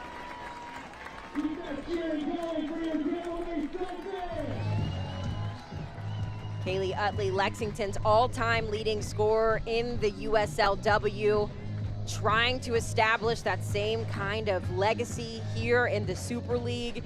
It's interesting her coming in off the bench as well. A similar role there as Almendares coming in, trying to provide a spark. And we've seen Kaylee Utley score goals before in her career. It's another corner kick here for Lexington, and really they haven't been all that dangerous on these corner kicks or set pieces in the attacking third. Would like to see some creativity on the corners as well. You mentioned it, they've had quite a few with no real danger coming from them. Players crashing the box, make things difficult for the keeper in there, cause some chaos inside that 6-yard box. Perez brings it back. Winter tries to find space, gives it right back for Perez. Lines it up, hoists this ball in, just off the top of one head. Parsons clips it all the way across. Shepard's shot beats Kozel. It hits the net. Lexington have tied it up at 1 on Shepard's 4th goal of the season. One of the notes we got in our coaches meeting from head coach Mike Dickey was about Sydney Shepard. He said she's disciplined, she follows directions, and she is lethal on set pieces. You see all of those qualities on full display here. I like Maddie Parsons hesitating on the shot there. It creates just a little bit of a slow reaction from the Tampa Bay back line. And once again, that back post for either of these teams has been wide open all game. Shepard able to take the first touch there, slot it across the face of Kozel. Kozel just can't get all the way wide there, and we are level, 1-1 between these two teams. How about that response by Lexington? They will not be shut out tonight. And 15 minutes after Flo Nielsen had put Tampa Bay out in front, 1-0. It's an equalizing strike from Lexington, and now the final 22 minutes become that much more interesting. And if you're Tampa Bay, no need to panic here. You created the chance, you got on the board first, you have shown that you can play with a lead. Now it's about settling back in, reestablishing that possession, and when the chances come, you have to capitalize. Lexington has just proven that they are not going to give up in this game. We could see a game winner come from their side as well, too. So it's all about patience and sticking to the game plan.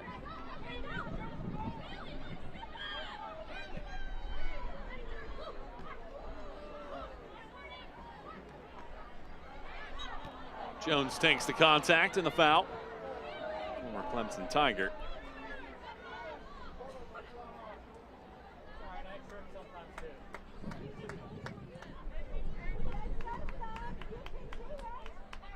Shepard scored the club's first ever goal in their history on August 25th. She now has 4 for the campaign. The former Michigan Wolverine ties it up at 1 apiece. And now in the 70th minute, with a goal aside, these two groups thinking about a winner down the stretch of this one. Michael Watring, Haley Sutton, and our group with you here in Tampa Bay, Florida. Good to have you on board for this USL Super League matchup.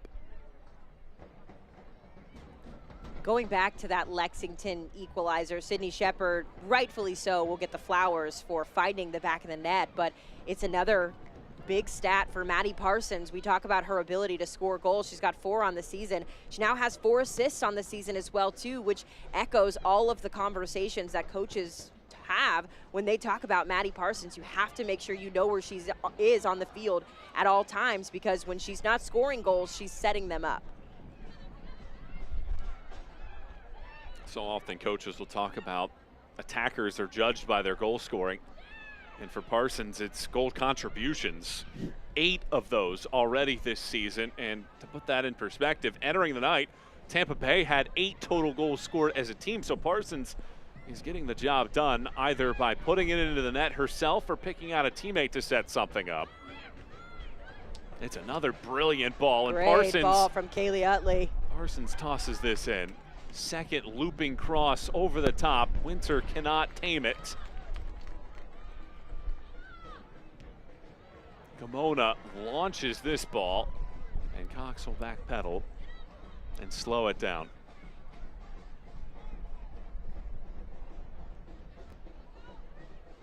Well, Tampa Bay held the lead for 15 minutes. Lexington have tied it up, and we're at 1 apiece here in the second half. The inaugural USL Super League season has officially begun. Visit USLSuperLeague.com for all the latest information, analysis, and insight into all things Super League. Chasing after this ball, Flo Nielsen has the goal for Tampa Bay in this matchup. Right at the corner flag. It's shielded and shut off by Jones. And as we watch the final 20 or so minutes play out here between these two teams, these are always my favorite games, both to play in and to watch, because really you're back where you started, right at the beginning of this one, where everything is level. The next goal essentially could win it, especially in a game where we've seen that be the narrative throughout the first 72 minutes. We're set up for a really fun finish here in Tampa. Kozel comes out. I think that hit her own teammate. Flo Nielsen gets a piece, and it nearly worked out perfectly through the middle.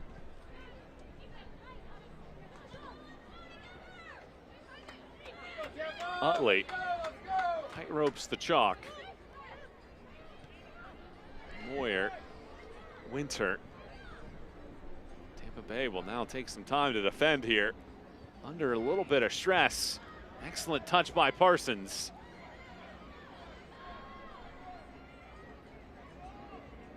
Through the middle, here's a long shot, and it goes over everybody in the end. And Allen giving it a go. Just got a little happy there on the shot from Allen. We know she can score goals in that way. She was such a dynamic player throughout her college career. Got a little ball happy there, but positives from Lexington as we see. Looks like Kozel maybe down, cramping. Referee walking over to check her out. So we'll keep our eye on that. But really for Lexington right now, what they're doing a good job of is keeping the game in front of them. You saw in that last sequence how they were able to sort of seamlessly work it from one side of the field to the other, able to get a quality finish there from Allen. It wasn't the shot maybe that she wanted, but the build up there is something that coach will be proud of. Kozel getting attended to here. Looks like that right foot.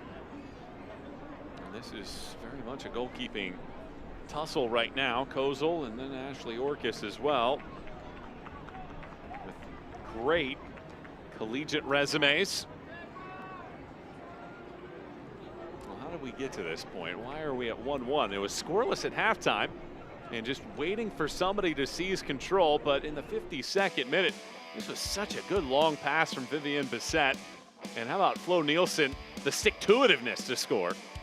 She turns on the burners there, and I mentioned it earlier, the persistence to stay with the shot, the heads-up ability here to recognize the rebound falls right at her feet, and then the composure to get the finish after all that was presented to her in this situation. It's a brilliant strike. It was a much-needed strike there as you saw the celebration from Flo Nielsen and what it meant to her and to this crowd. They have been fantastic. They have been involved. We've been hearing the drums and the singing and the chants and all of the pomp and circumstance that comes with a professional soccer match. Goes back to her feet. Two-time All-American at Michigan State, allowed less than a goal per match in her final 2 seasons with 17 clean sheets, and now trying to seize control of the job here with the Tampa Bay Sun. But the score line tied at 1 with a quarter hour to play. Bissett again showcases the long strike, and Natasha Flint into the game. That substitution coming in. Flint recycles. Left-footed shot, spiked away. Almendares watches it go out. Let's go.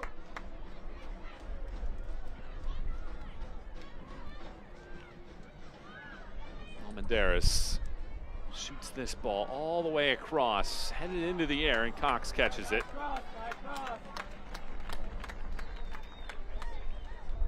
Good opportunities again coming from the outside of the field for Tampa Bay. And what's really been working for them in this game is that big ball from the back. We've seen Vivian Bissett send some really great penetrating balls that have sort of sparked the offense. It's that final touch that Schulte Brown has told us about in meetings that has been missing from Tampa Bay's finishing here. Gamona tries to slide it through for more, unable to do so. Tampa Bay starting to get a moment of prosperity.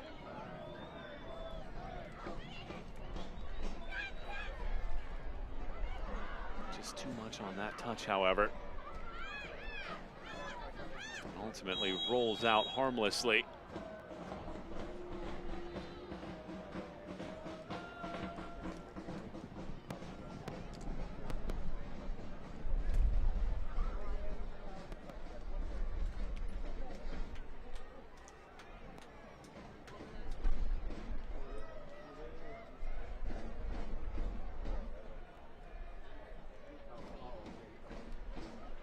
Moyer down after that, clutching the back of her left leg. Moyer, 26 years of age, has played in Israel, Iceland, Turkey in her journey.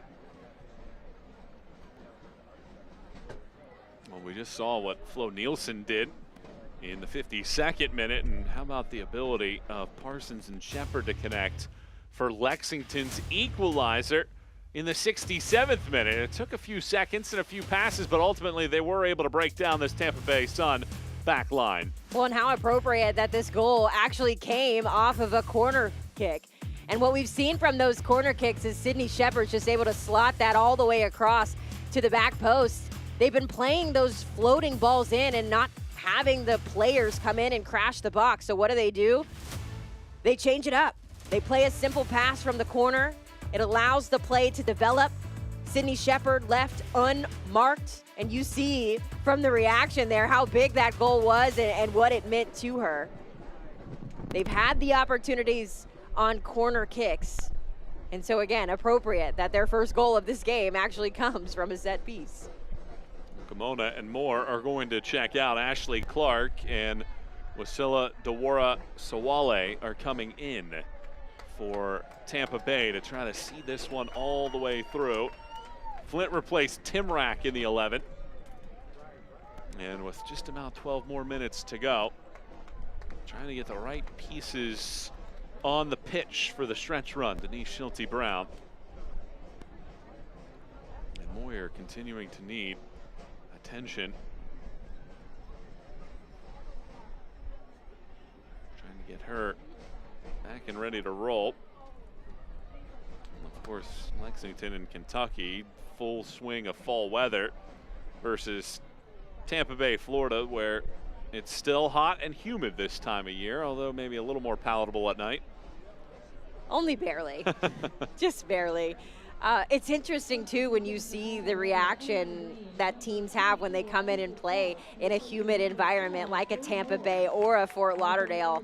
It really does make a difference, just the heaviness of the air. It tires you out quicker, your muscles start to cramp up, and it affects how long you can go in the match. We've already seen some substitutions come in for both of these teams, more so on the Tampa Bay side, but for Lexington, it might be a good idea to start looking at some of that depth and bringing in some fresh legs.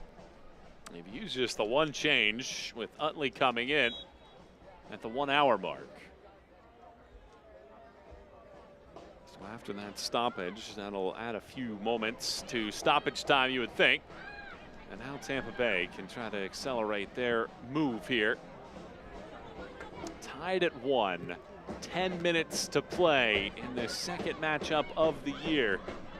Had 2 goals in the final 10 minutes when these two sides met back in September 8th. Michael Watring, Haley Sutton, and our USL Super League broadcast team with you tonight. Buckle up for the finish line of this one to see which side can come out of here with a win.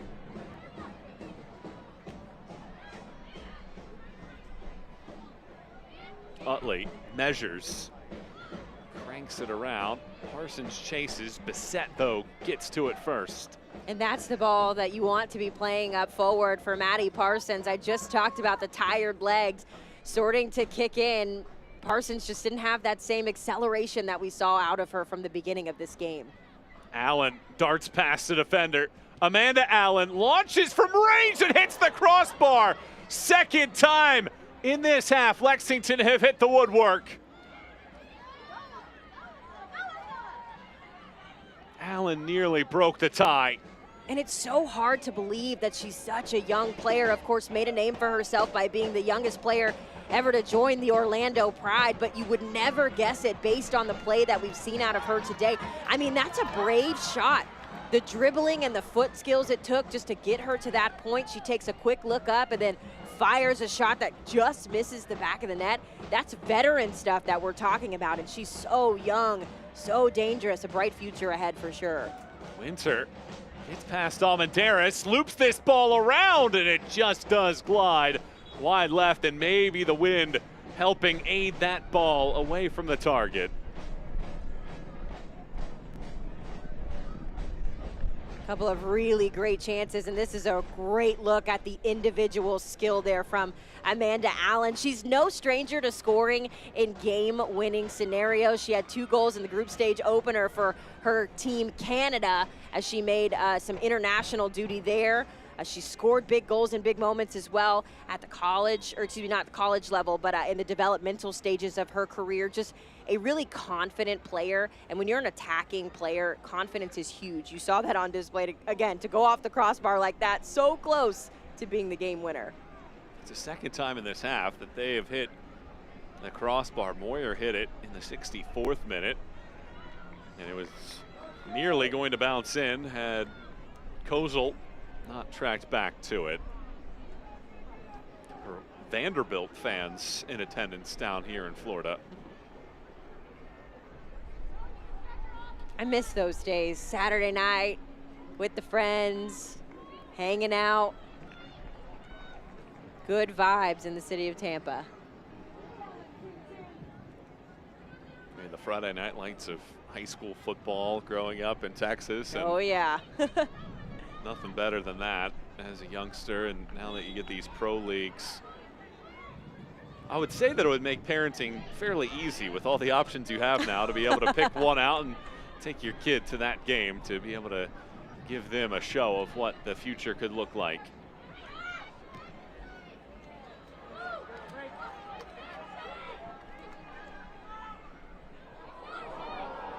Clark was the intended target of that Flo Nielsen.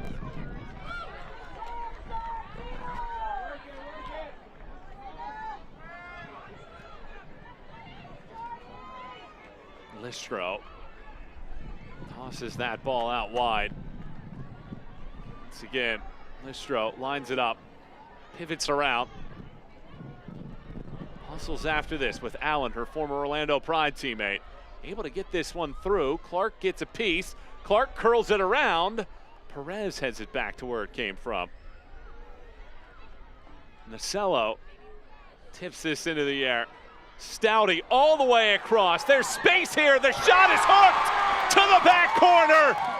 Cecile Flo Nielsen has put Tampa Bay out in front for the second time in the match.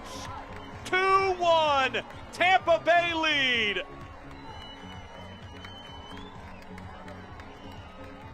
In a moment where you need a moment, you go to your big players, and that's exactly what Cecile Flo Nielsen just showed you right there. This has been building over the course of the last couple of minutes. They've been withstanding the attack of Lexington on the other side. That ball catches her on her back foot, but no one's marking her. So she has time and space to shed up the shot that she wants, and she just curls this one past Cox.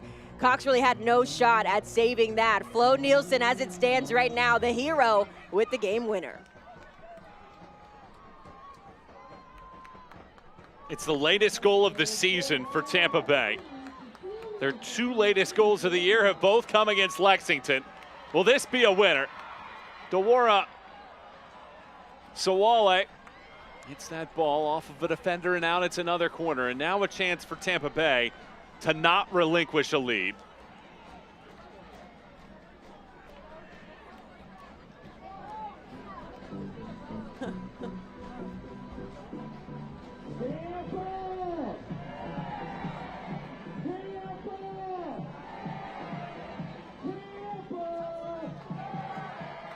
Here's this corner kick, high into the night sky, forcing a back pedal here. And it trickles all the way to the sideline. Bissett cannot hold on to it. What a story she is. Denise Schulte-Brown said that she asked for a tryout at USF, was almost on one of the side fields. They went and they watched her and said, I think we're good. We're not going to offer you a scholarship. And Bissett said, well, I'm coming anyway. I'm going to be a walk-on. And she started from day one, earned a scholarship, and never came off the field. In similar spot now at Tampa Bay, they had veterans. They had players that they might expect to play in that role. Well, of course, day one, she comes in, earns the job, and doesn't come off the pitch for Tampa. As a former walk-on myself, I have such a soft spot for players who have to sort of earn their way onto a roster. And like you said, that's what Bissett has done at every stage of her career. You have to be relentless, and you have to be willing to feel uncomfortable, to sort of go through the mud in those moments when you're a walk-on, because the mentality is you know you deserve to be there, but the politics of collegiate sports just don't always afford for everybody to have a spot on the roster. So I think from Bissett's standpoint, not only was it a green flag that she was so persistent and that she was saying, I'm going to do this anyways, but then to also, you know, do what she said she was going to do. That's been a big, big, big quality for her game. She showcased her skills on the field. You were showcasing your skills before the match, showing me your highlight reel from back in the college days. It's been a while. It's been a while. But you know what? Going back to that, point we were talking about earlier with all the expansion and all the opportunity now to play professionally in the United States, one of the biggest challenges of my career is that I didn't want to move to Iceland or, to Russia or to some of these places where you have to go if you want to continue playing professionally. Now in 2024, that's not the case. You have the opportunities to stay home and go to new places within your own country without, having to change your entire life. It's really refreshing as a former player just to see all the opportunities that we are being afforded right now in the sport. Yeah, I think it's daunting when you're talking about potentially having to go to Iceland or Denmark or Israel, a country where maybe English isn't a primary language. To have to do that at the age of 21 or 22, and now you know younger. the different. Now you know the different paths that can get you a professional contract. This ball trickles all the way down. Kozel will watch it out. 90 seconds plus stoppage time remaining. Stay up to date with the USL Super League. Sign up for the Super newsletter. Get news about your favorite team and stories from around the league. delivered directly to your inbox weekly. Sign up at uslsuperleague.com/newsletter. Well, these are big moments as well, certainly for Tampa Bay. Haven't won a match at home this season. How do you manage the game in these situations to ensure that you see it all the way out and earn 3 points at home? Well, right now with the lead, you just sort of have to settle, right? Time is on your side, the scoreboard is on your side, possession will also be on your side. It's not about creating another goal-scoring opportunity because you've already accomplished what you need to accomplish. That's get the lead in the first place. So now for Tampa Bay, if I'm Coach Schulte Brown, I'm watching for who can stay composed on the field, who's going to make sure that we're not putting ourselves in a situation where this ends in a draw or even a loss, depending on how much stoppage time is put on the clock. With the result, as it sits, Tampa Bay comfortably in 4th place and above the playoff line, while Lexington still hover around the bottom of the league table. Lexington have already overcome one goal deficit, and they have another one in them.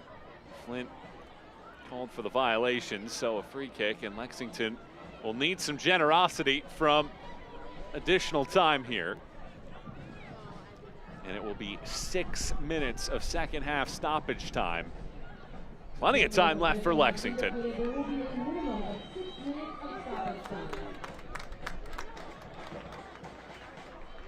Well, of the 5 games that have either been won or lost by Tampa Bay this year,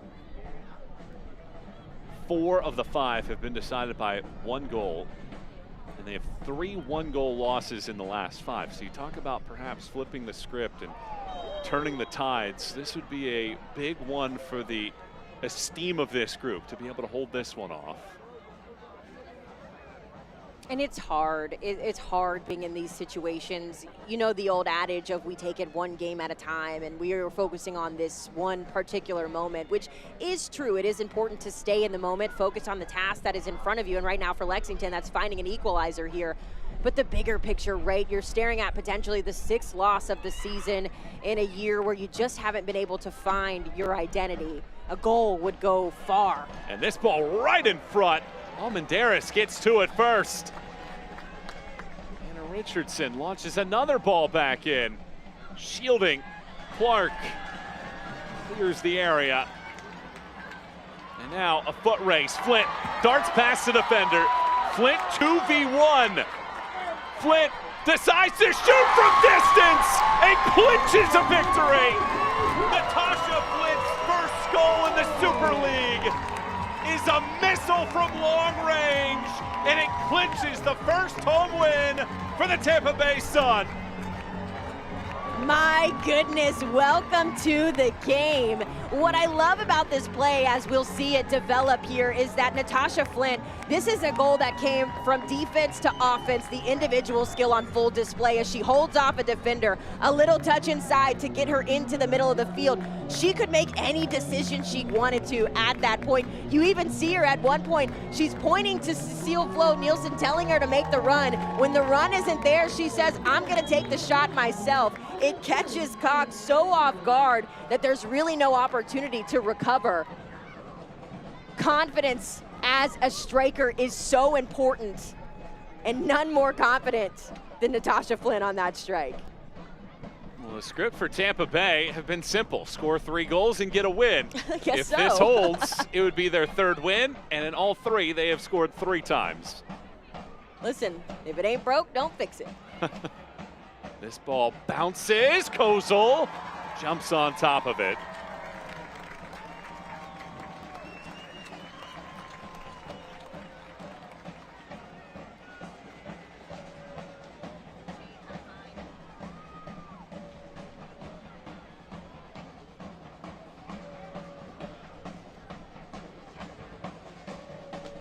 Tampa Bay had scored just once in its last 2 matches. In fact, 175 minutes without a goal. Entering tonight, they go 50 more minutes. So you're talking about 220 plus minutes without scoring. And now they've scored 3 times in the window of 40 minutes in this match. And what a difference it has made for this unit. Tampa Bay playing at home for the first time in 48 days. giving the fans a second half show and a 2-match losing skid in the rear view. And it's just got to feel good for Tampa Bay. We talked about it the entire broadcast, the grinds and the rigors of their recent schedule where they've been on the road so much. To come back home and to walk away with a solid 3 points. Not just we kind of won this game, not just we got lucky in this game, but we created chances and we found that magical third goal to give us this big win at home. A really special moment for Tampa Bay.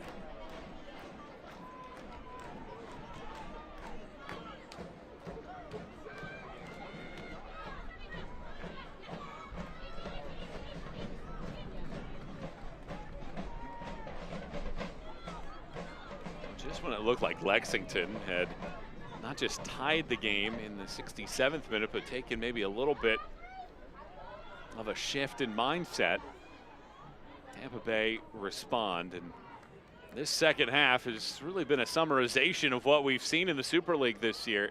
Some moments of high highs, some others of low lows, and as we sit right now, Tampa Bay will get its 3rd victory of the year, and they will take out Lexington for the 2nd time in as many tries.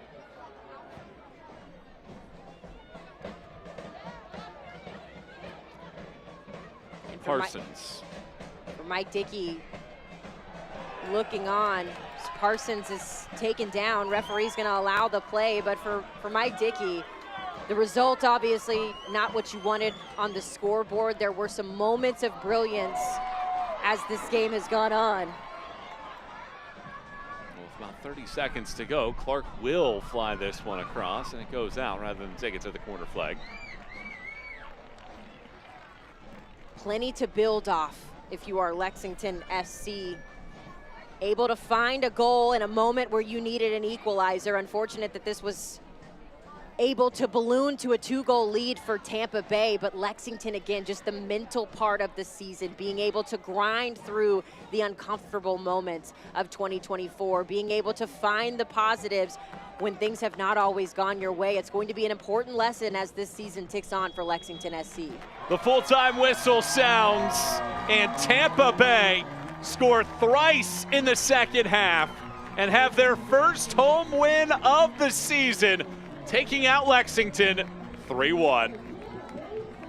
Well, it's all smiles for head coach Janice Schulte there. You mentioned it, first home win of the season. It's always nice to get those firsts out of the way, right? So we don't have to talk about it anymore. But really, the first one was a great performance. You saw everything you needed to see out of this team. The fight, the rebound from the last game in which they lost, the quality of goals scored, really on both sides, great quality goals in this league, but just a real morale boost if you're Tampa Bay going into this next week of play, especially when the standings have been bouncing around the way they have this week particularly. Well, it's a terrific victory for Tampa Bay here, getting some late goal scoring to be able to push this one through. And Denise Schulte-Brown said she wanted to see that goal scoring prowess in front of net. She sees it tonight. And for a group that at times this year haven't been able to score with the high level of frequency, they've now scored 8 times in the second half this season. Conversely, if you're looking at Lexington on the other side, they falter in this one, but they go back home for the final 4 matches of the first half of the season. Tampa Bay win it. The final tally tonight, 3-1. Step out for a break. Highlights come your way as we tie a bow on our coverage here tonight in a moment.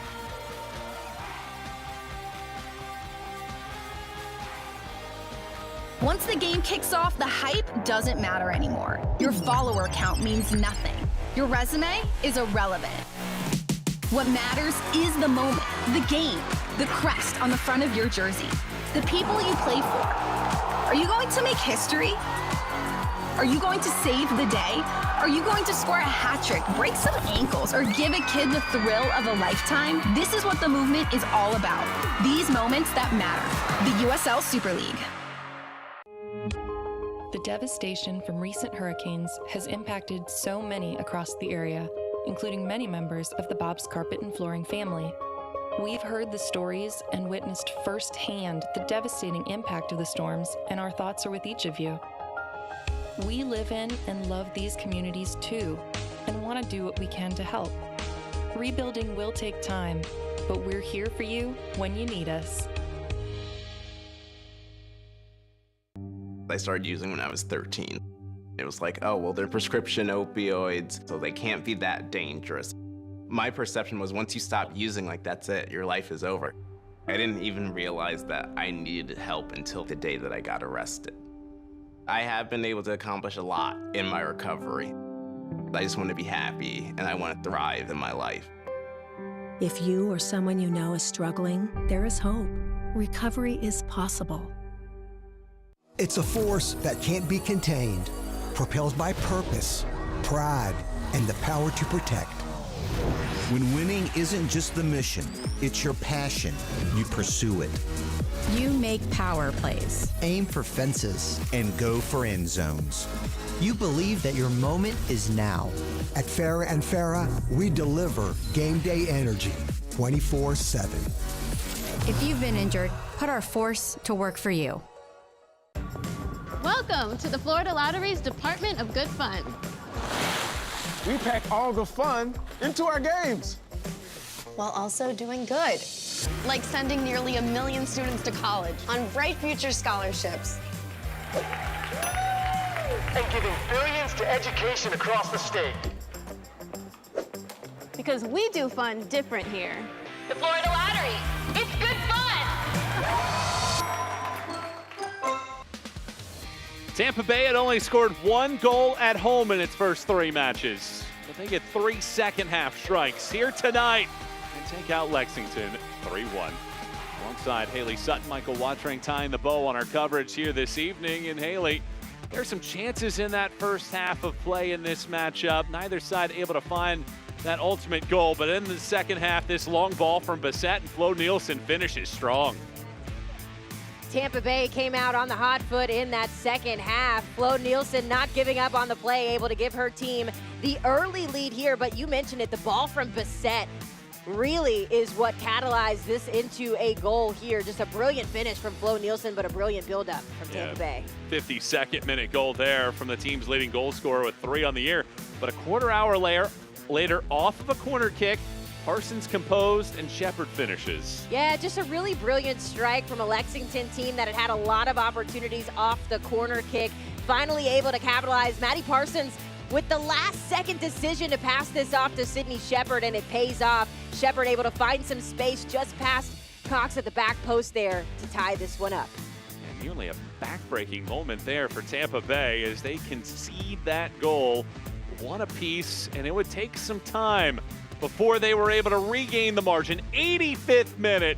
How about Stouty's cross and the poise by Flo Nielsen to add a second. Yeah, in a moment where this game looked like it was going to end in a 1-1 draw, Flo Nielsen being the difference. She had so much time and space on the back post to really set that shot up perfectly, and she delivers with a brilliant strike there to put Tampa Bay ahead. And then the capper, it comes off of that defense, and Natasha Flint just in control here, composed the entire way, and quite the strike. I am so impressed by this move right here. Not only is she directing traffic, but then just decides to hold on to the ball herself, says, I'm gonna take this shot, and I'm gonna be the hero of the moment. What a strike there from Natasha Flint that ends up being the game winner for Tampa Bay. A 3-1 victory, and we're now joined by Natasha Flint. And Natasha, what were you seeing as you were coming from midfield there on that goal? Since when I had it, I seen the goal straight away. I was just trying to distract the defenders by saying I was going to give it to Flo, but I'm never giving that. I'm taking the shot myself. Oh, I love that in true goal-scoring fashion. That's how you have to be as a striker. Hey, Natasha, how big of a moment was that, though? I mean, it was a brilliant strike off of your foot, but just to get that third goal, what did that mean to your team? It was massive for the team. I think it just got us the win that we needed. We're on edge when it's 2-1, so just settles the game a little bit, I guess, getting the third goal. And for me, it's my first goal for the club. Hopefully many goals will come after this one. And it's been a long time since I've done my celebration, and it felt nice. Natasha, how does a moment like this and a night like tonight really define what this group is, getting your first home win? Yeah, it's massive. The girls have been great since I've been in, and they've been giving me a lot of confidence since I've been in, saying when one goal comes, more will come.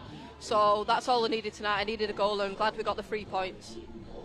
Natasha, thanks so much for your time. Congrats on the win. Thank you so much. Thank you. That is Natasha Flint getting the 3rd goal in a 3-1 Tampa Bay victory. The first home win of the season and of the history of the franchise. 3-1, Flo Nielsen's brace, Flint's goal in stoppage time. The difference, Tampa Bay wins it 3-1. For my partner tonight, Haley Sutton, and our entire crew here from Florida, I'm Michael Wattrank signing off. Thanks so much for watching. Good night, everybody.